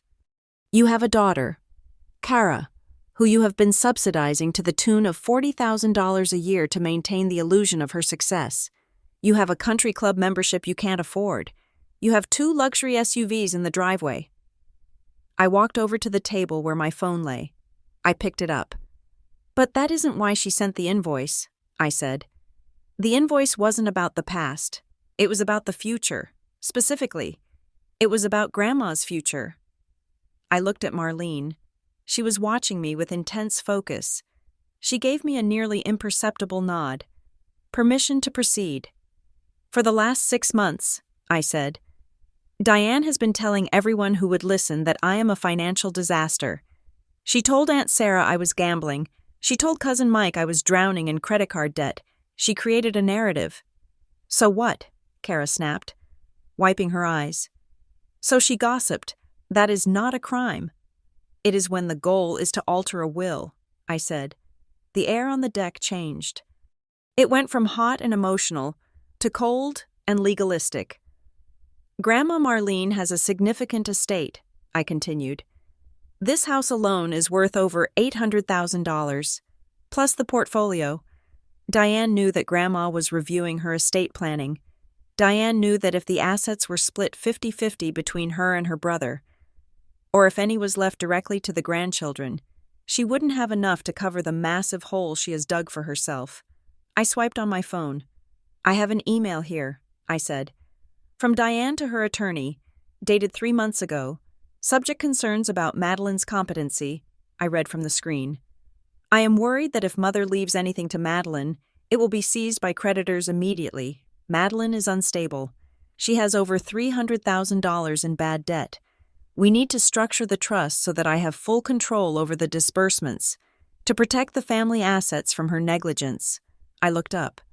She created the invoice, I said, pointing to the framed lie on the mantel. To serve as Exhibit A, she wanted to prove to Grandma, and to a judge if necessary, that I was a liability, that I was a failure. If I am a failure, I can't be a trustee. If I am a failure, Diane gets to be the sole executor. She gets the keys to the kingdom. That is smart, Uncle Arthur muttered, almost admiringly, before catching himself. Evil, but smart. It would have been smart, I said. If she had stopped there, if she had just waited for nature to take its course. I turned to look at the house itself, the sprawling cedar structure that had been in our family for 3 generations. It stood solid and dark against the night sky. But Diane couldn't wait, I said softly, because the creditors weren't waiting. The credit cards she opened in my name maxed out. The loans she took out in her own name defaulted. She needed a massive injection of cash, and she needed it immediately. I looked at my mother. She looked sick. Her skin was the color of old parchment. Show them the last document, Madeline, Grandma Marlene said. Her voice was like iron. You really don't want me to... Mom, I said to Diane. This is the one that sends you to prison, not for fraud, for elder abuse. Don't, Diane whispered. It was a plea. Please, Maddie, I am your mother. You resigned from that position when you sent me a bill for being born, I said. I hit the button. Exhibit E, the county recorder's office. 52 phones lit up for the final time that evening. This is a public record, I announced. Anyone can find it if they know where to look. It was filed 4 months ago. It is a home equity line of credit, secured against this property. The address, 12 Oak Point Lane. The amount $250,000. Grandma owns this house outright, Kara said, confused. There is no mortgage. There is now, I said. I watched as the family scrolled to the signature page of the deed of trust. Look at the signature, I instructed. It was Marlene's name, Marlene V. Henderson. But the handwriting was identical to the Madeline Griffin signature on the loan application I had shown earlier. It had the same flamboyant loop on the L, the same aggressive slash on the T. Grandma didn't sign that, I said. Grandma was in the hospital recovering from hip surgery on the date that document was notarized. I looked at the notary stamp on the document image. And the notary? I asked. A woman named Janice Miller, who just happens to be Mom's best friend from her bridge club. The gasp that went through the crowd was not theatrical this time. It was horrified. Theft from a daughter was one thing people could rationalize that as bad parenting, but theft from an elderly mother, theft that put the matriarch's home at risk of foreclosure, that was a violation of the tribe's most sacred law. "You mortgaged Mom's house," Uncle Steve roared. He stood up so fast his chair tipped over backward. "Diane, are you insane? You put a lien on the lake house." "I had to," Diane screamed. Cornered and vicious. I was drowning. I was going to pay it back as soon as Grandma died. I finished for her.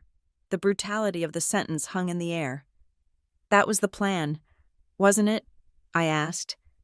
"You take the money now. You use the failure invoice to ensure you get sole control of the estate later. When Grandma passes, you sell the house, pay off the secret mortgage, and pocket the difference, and no one ever knows." "You monster," Aunt Sarah whispered. She backed away from Diane as if wickedness was contagious. Diane looked around the room. She saw 52 faces, and not one of them held an ounce of sympathy. The dam broke. "It is Madeline's fault," Diane shrieked, pointing a shaking finger at me. "She did this. She has always been jealous. She has been digging through my papers like a rat. She wants to destroy this family. She wants to humiliate me." She turned to Kara, grabbing her arm. "Kara, tell them how much I do for us. Tell them your sister is a liar." But Kara didn't speak.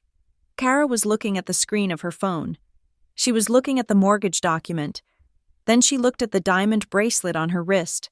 Then she looked at the house, for the first time in 34 years. The golden child did the math. "You put a lien on Grandma's house," Kara whispered. Her voice was horrified. "To buy me boots." "I did it for us," Diane pleaded. "You stole Grandma's equity," Kara said, her voice rising. "And you let me wear it. You let me walk around wearing stolen money. You let me brag about it." Kara stood up. She looked at her husband. Mark, she said, "we have to go."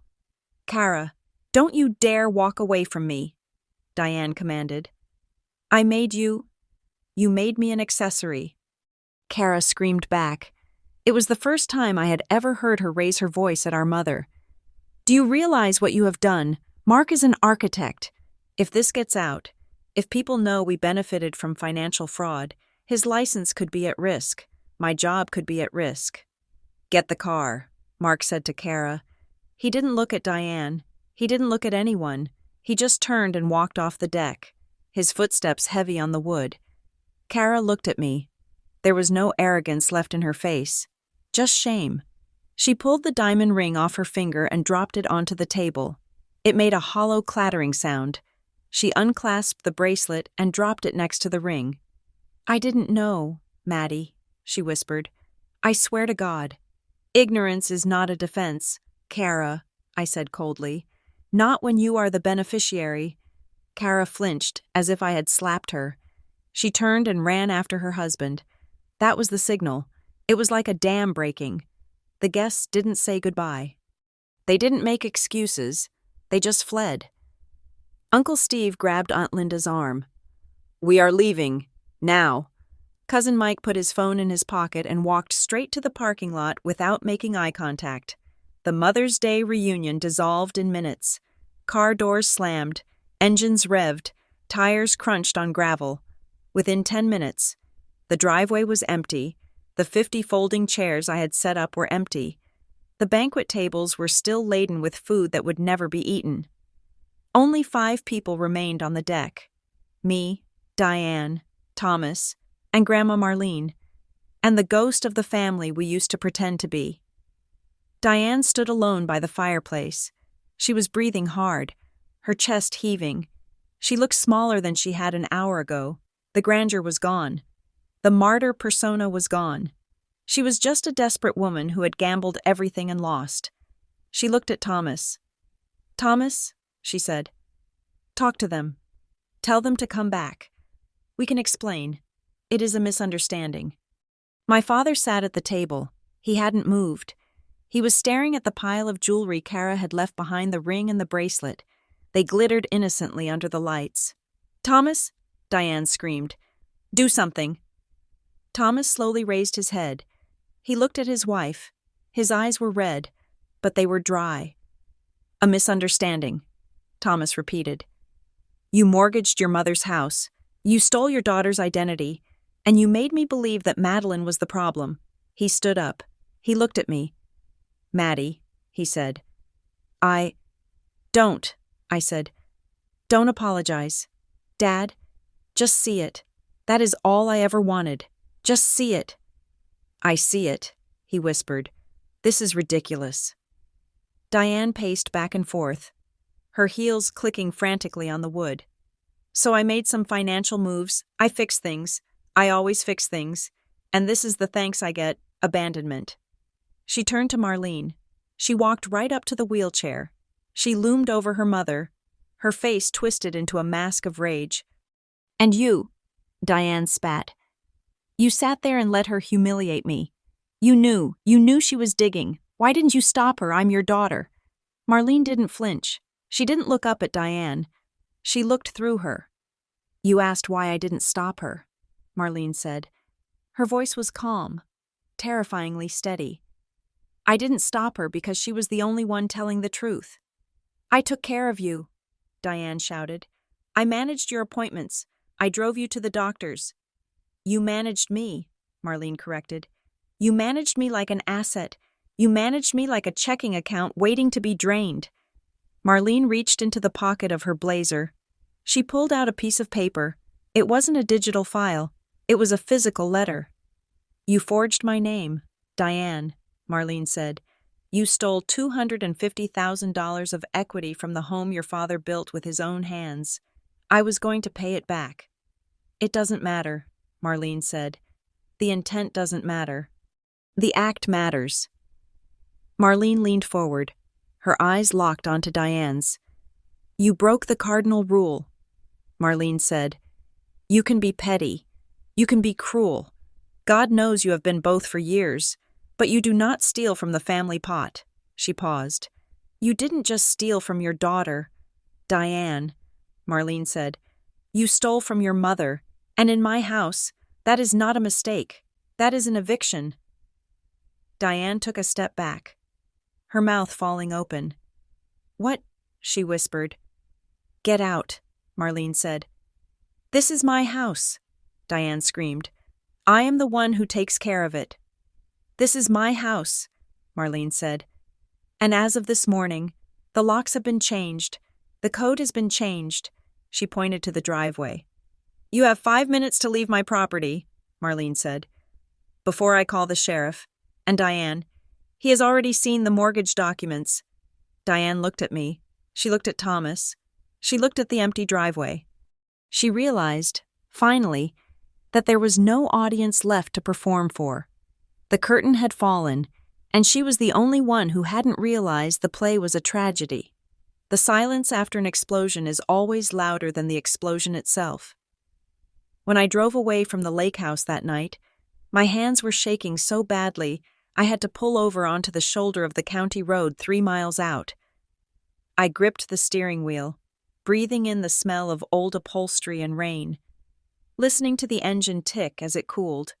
I didn't cry. I didn't scream. I just sat there in the dark, watching the red taillights of my relatives' cars fading into the distance, fleeing the scene of the crime like cockroaches scattering when the kitchen light is flipped on. I had blown up my family. No, that is not accurate. I had simply refused to carry the bomb anymore. I had handed it back to the person who built it. When I finally got back to my row house in Manayunk, It was past midnight. Ethan was waiting up for me. He didn't ask how it went. He took one look at my face, pale, drained, eyes wide with the aftershocks of adrenaline, and he simply opened his arms. I collapsed into him. We stood in my narrow hallway for a long time, the only sound the hum of the refrigerator. "It is done," I whispered into his shirt. "I know," he said, smoothing my hair. "I am proud of you. I destroyed everything. Ethan," I said, pulling back to look at him. "The reunion, the facade, Mom's reputation, Grandma's peace. You didn't destroy anything, Maddie," Ethan said firmly, holding my face in his hands. "You just turned on the lights. If the room was dirty, that is not the fault of the light switch." We sat on the couch, and that was when the digital fallout began. My phone, which I had silenced during the drive, began to spasm on the coffee table. It wasn't a ringtone. It was a vibration that didn't stop. It was a continuous, angry buzz. I picked it up. The Griffin family group chat. The digital town square where my mother had held court for a decade was disintegrating in real time. Aunt Linda left the group. Uncle Steve left the group. Cousin Mike left the group. Sarah left the group. It was a cascade, a mass exodus. Then came the system notification that sealed it. Diane Griffin has been removed from the group by admin Cousin Mike. My mother had been evicted from her own kingdom. And then, because people are cowardly creatures who prefer private confessionals to public stands, the direct messages started flooding in. Text from Cousin Mike. "Holy shit. Maddie, I had no idea about the mortgage. That is insane. I'm so sorry I didn't say anything earlier. I just didn't want to make waves." Text from Aunt Linda. "We always knew she was hard on you. But identity theft. That is a sickness. We are praying for you. Let us know if you need anything." Text from Uncle Steve. "I should have stood up when she put that invoice on the mantel. I saw your face.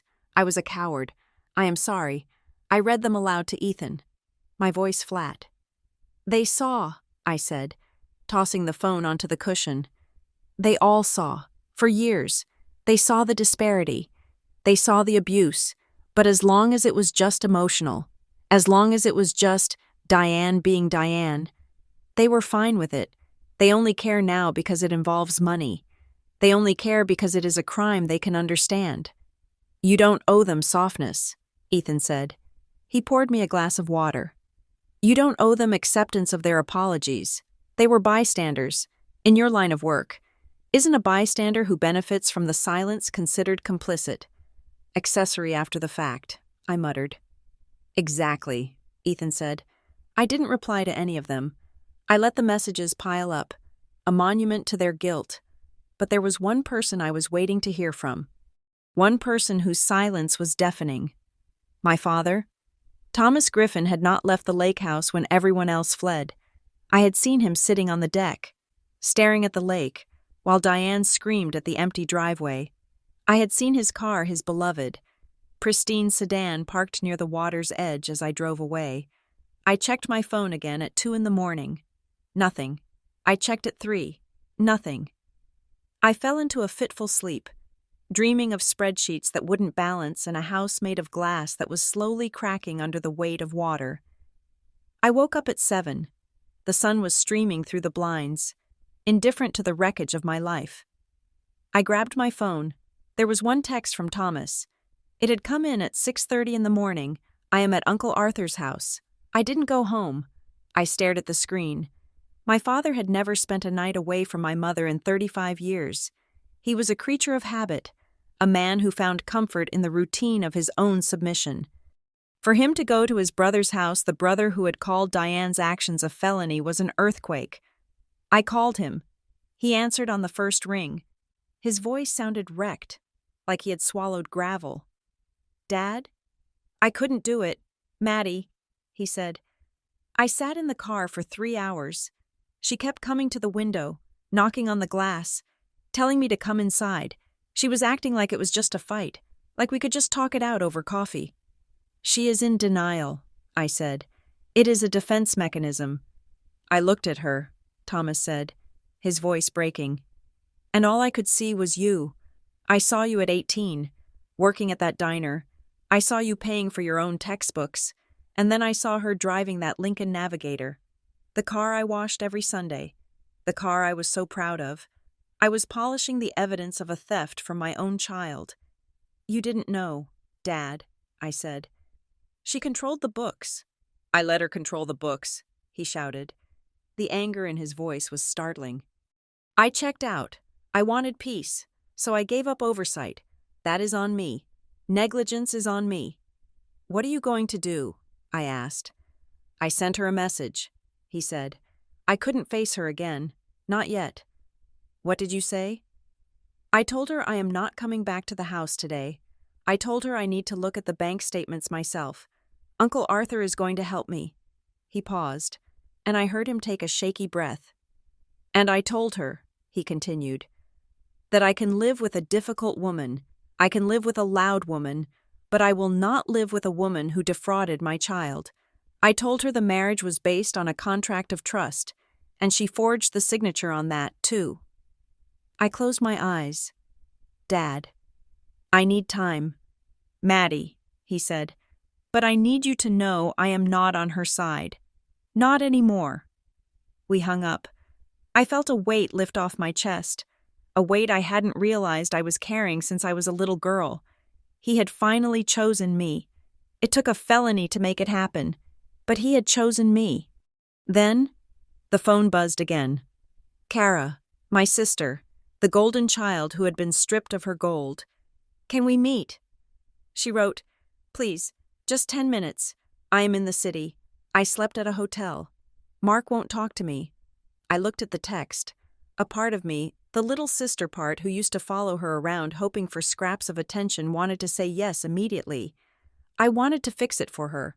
I wanted to tell her it would be okay, but the forensic analyst in me knew better. You don't interview a suspect until you have set the ground rules. I can meet you at the coffee shop on Main Street. I typed back, under 3 conditions. 1. You do not ask me to fix this with Mark. 2. You do not ask me to drop the investigation into the credit cards. 3. You do not bring Mom. 3 dots danced on the screen for a long time. She was hesitating. She was probably hoping I would soften. Okay, she finally replied. I promise. I didn't go to work that morning. I had called in, telling my boss I had a legal matter to attend to. He knew enough about my life to know I wasn't lying. At 10 o'clock. My phone rang again. It wasn't a text. It was a call from a number I knew by heart, but one I had deleted from my contacts the night before. Diane. I debated letting it go to voicemail, but I needed to know her state of mind. Was she apologetic? Was she broken? I answered. This is Madeline. You ungrateful little bitch. Her voice was not broken. It was venomous. It was the hiss of a snake that had been stepped on. Hello, Mother, I said calmly. I pressed the record button on my call app. Are you happy now? She screamed. You turned everyone against me. You turned your father against me. He left me.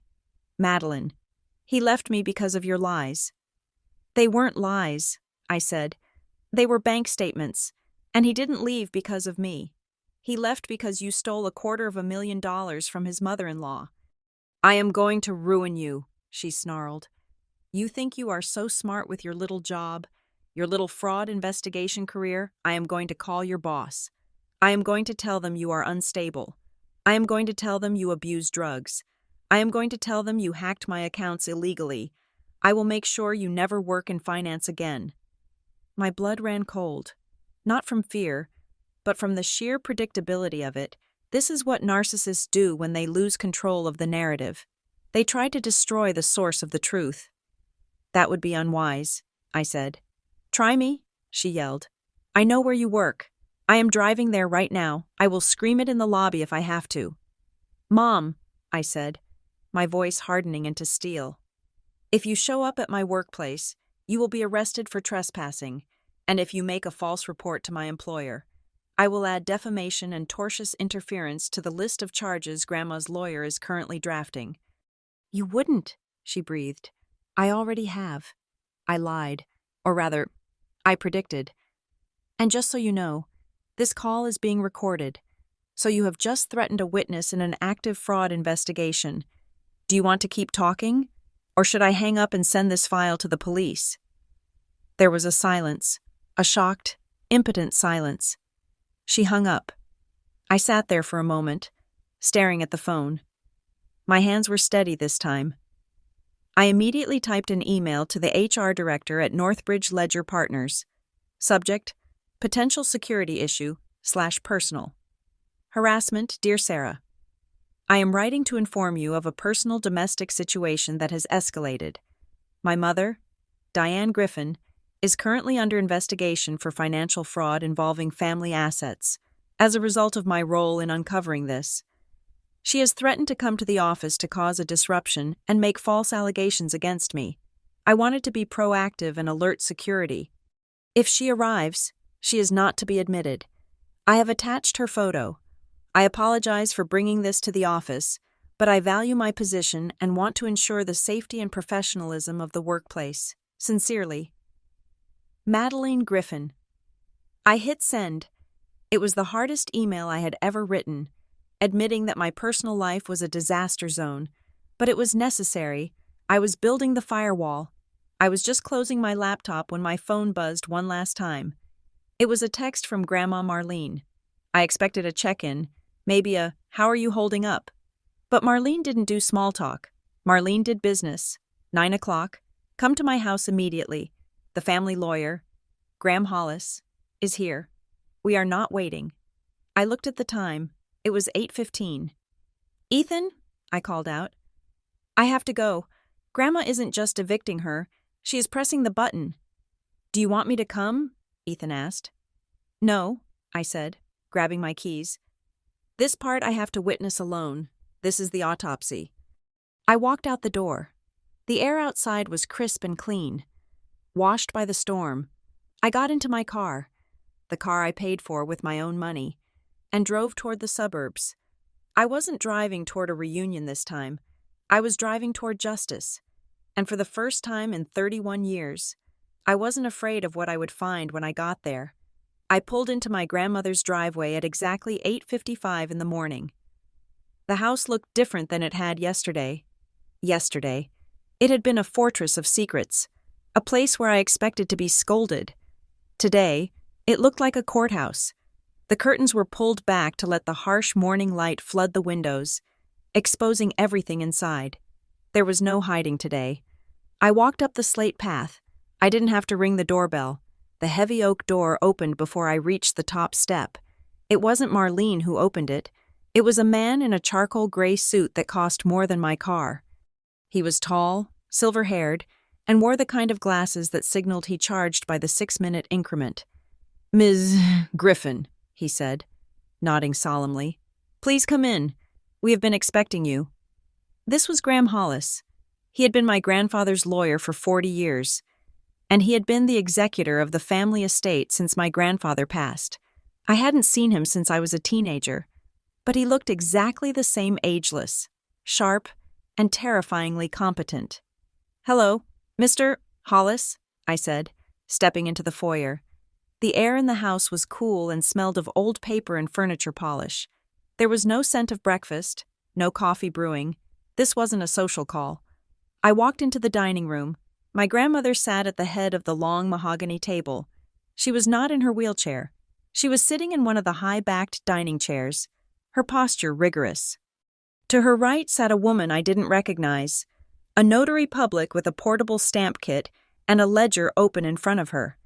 The table was covered in documents, stacks of them. Some were bound in blue legal covers. Others were loose pages filled with dense, single-spaced text. Sit down, Madeline, Marlene said. She didn't say hello. She pointed to the chair directly to her left. I sat. The wood of the chair felt hard against my back. I saw the group chat, Marlene said, her voice dry. I saw that 51 people blocked your mother last night. I am sorry if that caused you pain. Grandma, I said. Marlene looked at me, her eyes clear and unblinking. I did not block her. Do you know why? I shook my head. Because blocking is a mercy, she said. Blocking allows her to imagine that I am just angry. Blocking allows her to think that eventually, I will cool down and read her messages again. Silence is a form of hope, Madeline, and I am not giving her hope. I am giving her consequences. She slid a thick document toward me. Mr. Hollis, Marlene said. Explain. Graham Hollis cleared his throat and adjusted his cuffs. He picked up the document. This, he said, his voice a smooth baritone, is a revocation of power of attorney as of 8 o'clock this morning. Diane Griffin no longer has any legal authority over your grandmother's finances, medical decisions, or property. He placed the paper down and picked up another. And this, he continued, is a temporary restraining order regarding financial assets. We have successfully petitioned the bank to freeze all accounts that Diane had access to. The joint checking account, the investment portfolio she had signature authority on, and the credit lines she opened. She cannot withdraw a single penny. Her cards will be declined this morning. I felt a shiver run down my spine. I knew what this meant. My mother lived on credit and flow. She moved money from Peter to pay Paul. If the flow stopped, even for an hour, her entire reality would collapse. She will panic, I said. She should, Marlene said. She has been spending my money as if she earned it. She put a lien on this house, Madeline, my house, the house your grandfather built with his bare hands in 1965. Marlene's hand shook slightly, not from age, but from a rage she was keeping tightly leashed. I signed the affidavit of forgery an hour ago, Marlene said. Mr. Hollis is filing it with the county clerk and the police department before noon. The police? I asked, my breath catching. It is a felony. Madeline, Graham Hollis said gently. Forging a signature on a mortgage document is grand larceny and mortgage fraud. We have a legal obligation to report it, especially since we are moving to invalidate the lien. We cannot tell the bank the signature is fake without filing a police report to back up the claim. I looked at my grandmother. She will be arrested. It wasn't a question. That is not up to me, Marlene said. I am not the prosecutor. I am the victim. She signaled to the notary. The woman stamped a document with a heavy, rhythmic thud. It sounded like a cell door closing. Now, Marlene said, turning her attention back to the papers. We need to discuss the future, the will. She pushed a blue-bound document toward me. I have updated my estate plan, she said. Previously, everything was to be divided 50-50 between Diane and your Uncle Arthur, with the understanding that they would provide for the grandchildren. She let out a short, bitter laugh. Clearly, that understanding was flawed. Arthur is still receiving his half, Marlene said. He is a good man. He called me this morning in tears when Thomas showed him the documents. But Diane is a different story. Graham Hollis stepped in. We have created an irrevocable spendthrift trust. Diane's share of the estate has been significantly reduced. She is not being disinherited completely, because if we give her zero, she will sue the estate claiming undue influence or dementia. We are leaving her a small, fixed monthly stipend, just enough to keep her from being destitute, but not enough to live in luxury, and certainly not enough to hire a lawyer to fight us. And here is the change, Marlene said, looking me in the eye. She does not get the money directly. It goes into the trust. She tapped the document with her fingernail. And you, Madeline, are the trustee. My mouth fell open. Me. You are the only one who can read the numbers, Marlene said. You are the only one who found the truth. You will control her allowance. You will decide if her expenses are valid. You will audit her. Madeline, every single month, if she wants money for groceries, she will have to send you a receipt. If she wants money for gas, she will have to show you the mileage. The irony was so sharp it almost cut me. My mother had spent 30 years controlling me with money, making me beg, making me feel small. Now, by law, I would be the one holding the purse strings. I would be the one approving her existence. I don't know if I want that power, Grandma, I whispered. It feels vindictive. It is not vindictive, Marlene said sternly. It is necessary. She cannot handle money. She is an addict. You are not punishing her.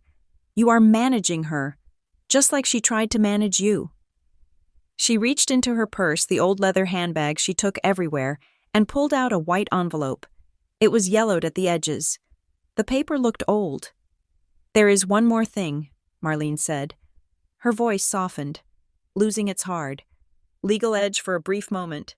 She slid the envelope across the polished mahogany. "I found this in her desk drawer," Marlene said. "I went through her things this morning while she was still asleep. I was looking for the credit card statements, but I found this at the bottom, under a pile of old receipts." I picked up the envelope. It had my name on it. Madeline. The handwriting was Marlene's, but the ink was faded. "Open it," she said. I tore open the flap. Inside was a card. It was a graduation card. "Happy college graduation. Granddaughter." The date on the card was 9 years ago. Inside the card was a check. A personal check from Marlene to Madeline Griffin. The amount was $5,000. "I gave that to your mother on the morning of your graduation," Marlene said quietly. "I told her to give it to you at the ceremony because my hip was hurting and I couldn't make the drive down to campus. She told me she gave it to you. She told me you said thanks, but that you were too busy with your friends to write a thank you note." I stared at the check. The date was from the same month I was eating ramen noodles and walking to work because I couldn't afford a subway pass. $5,000 would have changed my life back then. It would have paid my security deposit. It would have paid off my credit card. "She never gave it to me," I whispered. "No," Marlene said. "She kept it. She didn't cash it, because she knew I would see the endorsement on the back. She just hid it. She hid it because she didn't want you to have the money. She didn't want you to have the independence, and she didn't want you to know that I was proud of you." I felt the tears finally prick my eyes. I had spent years thinking my grandmother was distant, that she didn't care about my milestones. I thought I was the black sheep to her, too. "She stole the money," I said, my voice shaking. "But she also stole the relationship. She stole the fact that you loved me." "She was jealous," Marlene said. "She has always been jealous of anyone who shines without her permission. She wanted you to be weak so she could be strong. She wanted you to be poor so she could be the provider. But she wasn't providing. She was cannibalizing." Marlene reached out and covered my hand with hers. Her skin was thin, but her grip was still the grip of the woman who had told me to stand tall. "I suspected," Marlene admitted. "Over the years, I suspected things weren't right. I saw how she treated you. I saw the new cars she bought when she claimed she was broke. But I was afraid. Madeline, I was an old woman, and I was afraid that if I pulled the thread, the whole sweater would unravel. I was afraid of losing my daughter. I was afraid of splitting the family." She looked at the notary, then back at me. "But when you sent that photo last night, when I saw my own name forged on a document that put my home at risk, I realized I had already lost her. She didn't love me. She viewed me as a resource. And I realized that by staying silent, I wasn't keeping the peace. I was financing a war against my own granddaughter." "It is over now," I said, squeezing her hand. "Not yet," Marlene said. She pulled her hand back and sat up straighter. The moment of vulnerability was gone. The matriarch was back. "Mr. Hollis?" she said. "The eviction?" "Yes," Graham said. "I have the notice prepared. It gives her 72 hours to vacate the premises. After that, we change the locks. If she returns, it is trespassing." 72 hours? I asked. "Where will she go?" "That is not my concern," Marlene said. "She has friends. She has a bridge club. She can ask them. Or maybe she can stay with Kara, if Kara will have her." "Kara won't," I said. "Kara is terrified Mark is going to divorce her." "Then Diane will have to figure it out," Marlene said. "She is 60 years old. She is an adult.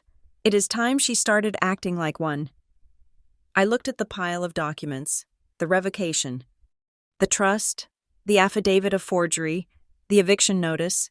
It was a complete dismantling of a life. It was a surgical removal of a cancer that had been growing for decades. "Grandma," I said, "when the police come when they arrest her, it is going to be ugly. The neighbors will see. The family will talk." "Let them talk," Marlene said. "The truth is ugly, Madeline, but it is the only thing that cleans the wound." She looked at the clock on the wall. It was 9:45.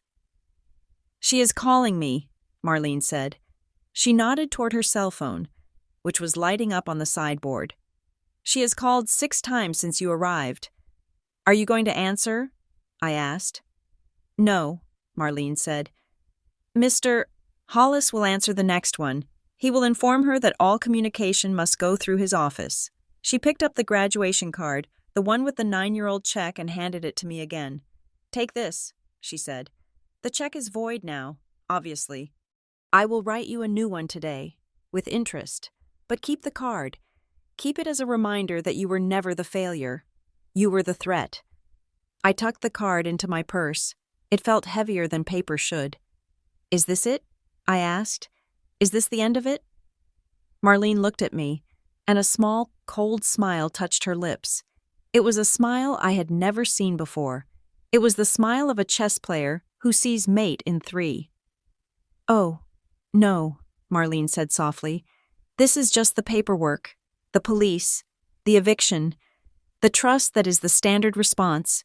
That is what any lawyer would do." She leaned in closer, her voice dropping to a conspiratorial whisper. "The real punishment isn't taking her money," Marlene said. "The real punishment is taking her audience." "What do you mean?" I asked. "She thinks she can spin this," Marlene said. "She thinks she can go to her friends, her church group, her bridge club, and tell them that her ungrateful daughter and her senile mother have turned on her. She thinks she can play the victim one last time to the outside world." Marlene gestured to a stack of envelopes I hadn't noticed before. They were sitting on the far corner of the table. They were cream-colored, thick, and addressed in calligraphy. They looked like invitations. "What are those?" I asked. "The worst part," Marlene said. "I saved these for when Diane thinks she still has a way out. I saved these for when she tries to run to her social circle for sympathy." She picked up the top envelope. It was addressed to the president of the garden club, a woman Diane had been trying to impress for 20 years. "Diane cares more about her reputation than she cares about her freedom," Marlene said. "So I am not just taking her freedom, I am taking her name." "Grandma," I said, realizing what she had done. "What is in those envelopes?" "A letter," Marlene said. "A very simple letter, explaining that due to unforeseen legal circumstances involving financial misappropriation of charitable funds and family assets, Diane Griffin will be stepping down from all her board positions and social committees effective immediately, and that any further inquiries regarding the missing funds should be directed to the district attorney's office." My jaw dropped. Marlene wasn't just suing her, she was nuking her social standing from orbit. "You are sending these to her friends?" I asked. "I am sending these to everyone," Marlene said. "She wanted to send an invoice to 52 people, fine. I am sending a press release to the entire county." She handed the stack to the notary. "Mail them," Marlene commanded. "Today." I looked at my grandmother. I saw the steel. I saw the pain. But mostly, I saw the resolution. "She will have nowhere to hide," I said. "Good," Marlene said. "Then maybe, for the first time in her life, she will have to look at herself." The final act of my mother's carefully orchestrated drama did not take place on a stage of her choosing. She had intended for the climax to be my public humiliation at the reunion. She had intended to stand over my shattered reputation and collect the applause of a sympathetic audience. But Diane Griffin forgot the most basic rule of theater. If you keep the audience waiting too long, they leave. And if you lie to the stage manager, he drops the curtain on your head. It started on Monday morning, exactly as I had predicted in my email to Human Resources. At 10:30, I was sitting at my desk at Northbridge Ledger Partners, cross-referencing a suspicious vendor list for a client. When my internal line rang, it was Sarah from HR. "Madeline," she said. her voice calm but tight. "She is here." I didn't have to ask who. "Is she in the lobby?" I asked. "She is trying to get past the turnstiles," Sarah said. "She is demanding to see the managing partner. She is shouting that she has proof you are an embezzler and a drug addict. She has a folder of papers." "Do not let her up," I said. "I am coming down." "Security is already handling it," Sarah assured me. "Stay at your desk. You do not need to be part of the spectacle." But I walked to the glass railing of the mezzanine anyway. I looked down into the polished marble atrium of our building. There she was, Diane Griffin. She was wearing her best concerned mother suit, a pastel yellow number that usually disarmed principals and PTA presidents. But today, against the cold corporate steel of a forensic accounting firm, she looked small. She looked manic. She was waving a manila envelope at the security guard. A large man named David, who had dealt with hostile corporate takeovers and wasn't intimidated by a suburban mother with a martyr complex. "My daughter is a criminal."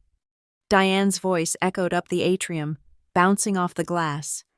"You are harboring a thief. I need to speak to her boss. I have the invoices." David didn't budge. He stepped into her space, blocked her path, and pointed toward the revolving doors. I couldn't hear what he said, but I saw Diane's face crumble. She wasn't being treated like a VIP. She was being treated like a security risk. She looked up. For a split second, our eyes locked across the distance. She saw me standing on the mezzanine, looking down at her not with fear, but with pity. She didn't scream my name. She turned on her heel and ran. She pushed through the revolving doors and disappeared onto the street.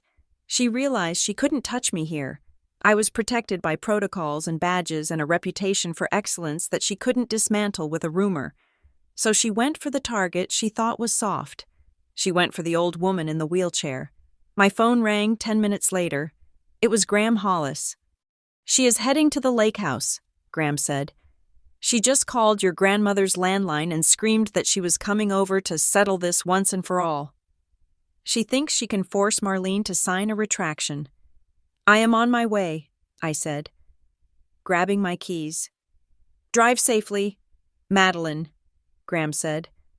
"We are ready for her." When I arrived at the lake house 40 minutes later, the scene was deceptively quiet. My grandmother's house sat serene among the trees, but as I pulled into the driveway, I saw the sheriff's cruiser parked behind a hedge.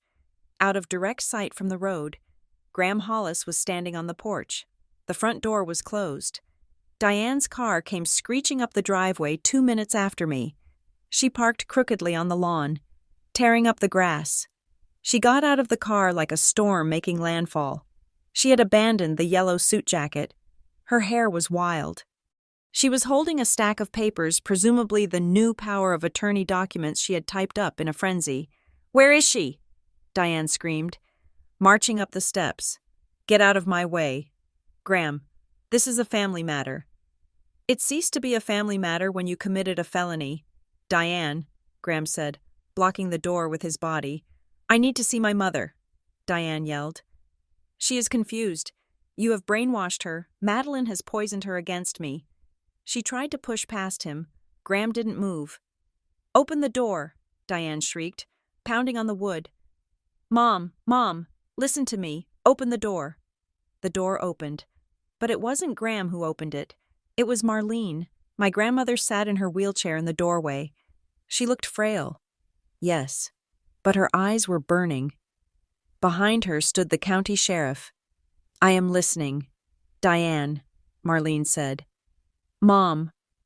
Diane's face shifted instantly.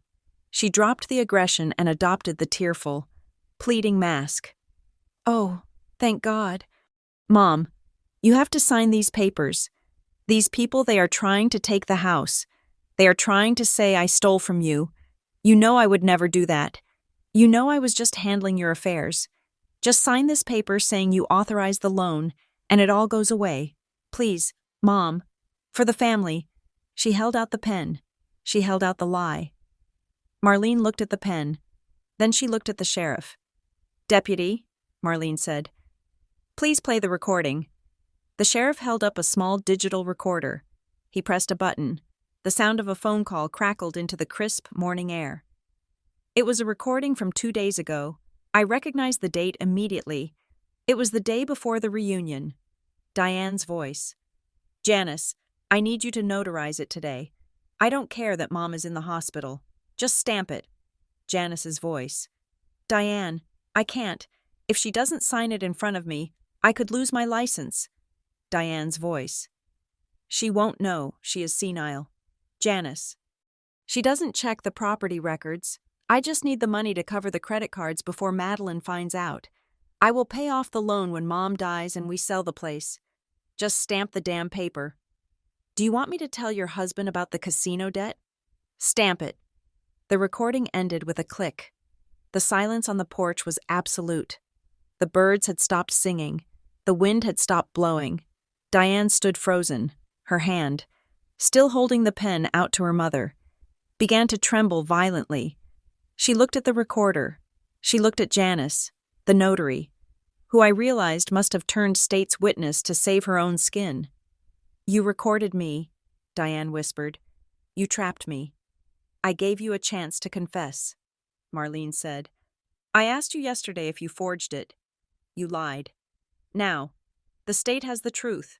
The sheriff stepped forward. He didn't pull out handcuffs. Not yet. He pulled out a thick envelope. Diane Griffin, he said. I am serving you with a temporary restraining order prohibiting you from coming within 500 feet of Marlene Henderson or Madeline Griffin. I am also serving you with a notice of investigation for elder financial abuse, grand larceny, and forgery. He slapped the papers into her hand. You have 5 minutes to vacate this property. The sheriff said, If you do not leave, or if you return, you will be arrested on the spot. Diane looked at the papers. She looked at the house she had mortgaged. She looked at the mother she had betrayed. Then, a car pulled up. It was Kara. My sister jumped out of her SUV. She looked like she hadn't slept in 24 hours. Her eyes were puffy. She wasn't wearing jewelry. Mom, Kara cried, running up the lawn. What is happening? They are arresting me, Diane wailed, clutching Kara's arm. They are doing this to your mother. Tell them. Kara, tell them it is a mistake. Kara looked at the sheriff. She looked at Marlene. Grandma, Kara said, her voice shaking. Please, can't we handle this internally? Can't we just make a payment plan if Mark finds out Mom has a criminal record? It will ruin us. Please, just don't press charges. Marlene looked at Kara. There was sadness in her face, but no hesitation. Internal, Marlene repeated. Internal is where your mother survived for 30 years. Kara, internal is where she hid the abuse. Internal is where she stole your sister's future and my security. Darkness is where mold grows. Marlene leaned forward. Today is about sunlight, she said, and sunlight burns. But she is your daughter, Kara sobbed. And Madeline is my granddaughter, Marlene said, and I am done sacrificing the innocent one to protect the guilty one. Kara stepped back. She realized, finally, that the wall of family silence she had hidden behind her whole life had been demolished. Then, my father stepped out from the house. Thomas Griffin walked out onto the porch. He stood next to Marlene. He looked at Diane. Thomas, Diane whispered, you are here. Help me. Tell them. Thomas looked at her. He looked at the woman he had shared a bed with for 3 decades. I saw the bank records this morning. Diane, Thomas said. His voice was hollow. Arthur helped me go through them. The college fund, the credit cards, the loan against this house. I did it for us, Diane screamed. You did it for you, Thomas said. You wanted to be the queen. You wanted to be the rich matriarch, and you used my children as kindling for your fire. He turned to me. He walked down the steps, past his weeping wife, past the sheriff, and stood in front of me. Madeline, he said. Hi. Dad, I said. He reached out and took my hands. His palms were rough. I heard what she said at the reunion. Thomas said. She called you a failure. She said she raised a failure. He shook his head. I don't need a DNA test, Thomas said, his voice choking up. I don't need to look at a birth certificate. You are the only person in this family who has any of my integrity. You are the only one who stood up for the truth. You are my daughter, and I have never been more proud of anyone in my life. I hugged him.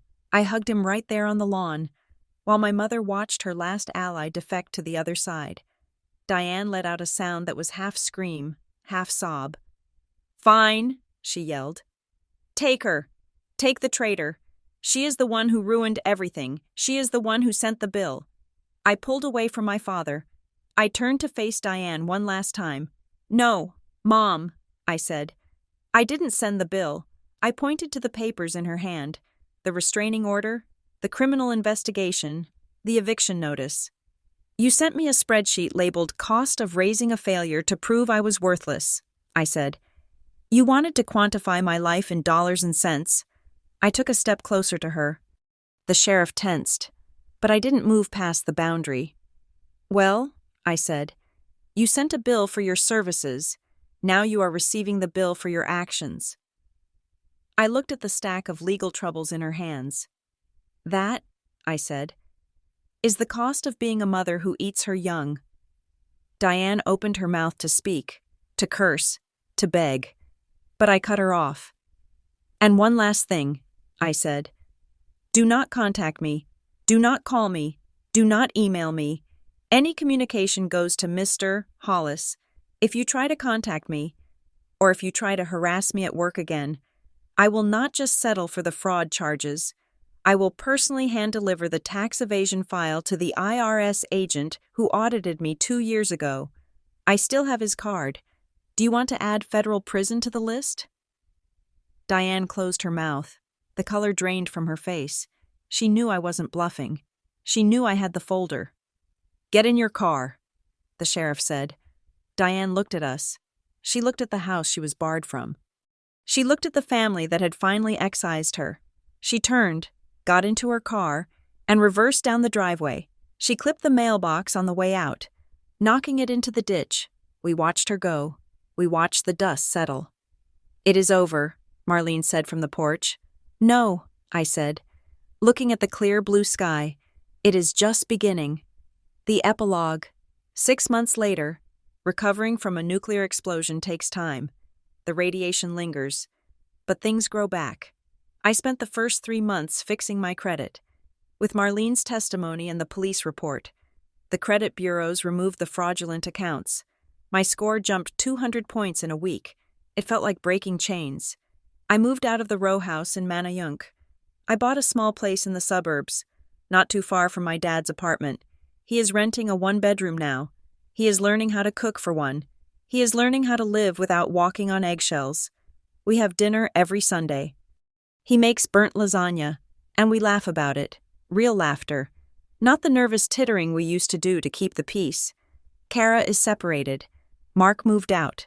She is in therapy. She calls me sometimes. We don't talk about deep things yet. We talk about the weather. We talk about movies. We are building a bridge across a canyon, one plank at a time. I don't know if we will ever be close, but at least we aren't enemies. Marlene calls me every Friday at noon. Her voice is stronger. She has a new hobby, gardening. She replaced the bridge club with a book club. She told me last week that for the first time in 30 years, her hands don't shake when she pours tea. And Diane is living in a small condo on the other side of the state. She took a plea deal to avoid jail time, probation, and restitution. She works as a receptionist at a dental office. She sends emails sometimes, asking for money. I forward them to the trust administrator. I don't read them. I don't reply. I was sitting on my new porch yesterday, looking at the spreadsheet of my own finances, my real finances. My mother tried to calculate my worth. She tried to sum me up in a column of red ink. She thought that if she put a price tag on me, she could own me. She was wrong. She calculated me in money. Grandma calculated her in consequences, and for the first time in my life, as I looked at the black ink on my own ledger, I realized the most important truth of all. I am not a failure in the story of my life. I am the editor, and I just deleted the character who didn't belong. Thank you so much for listening to my story. It was a long journey, but I'm glad I finally got to share the truth with you. I would love to know where you are tuning in from. Please drop a comment below with your country or city. Let's see how far this story travels. If you enjoyed this story and want to hear more tales of justice served, please subscribe to the channel Leona Revenge Stories. Hit that like button and smash the hype button to help this video reach more people. Your support means the world to me.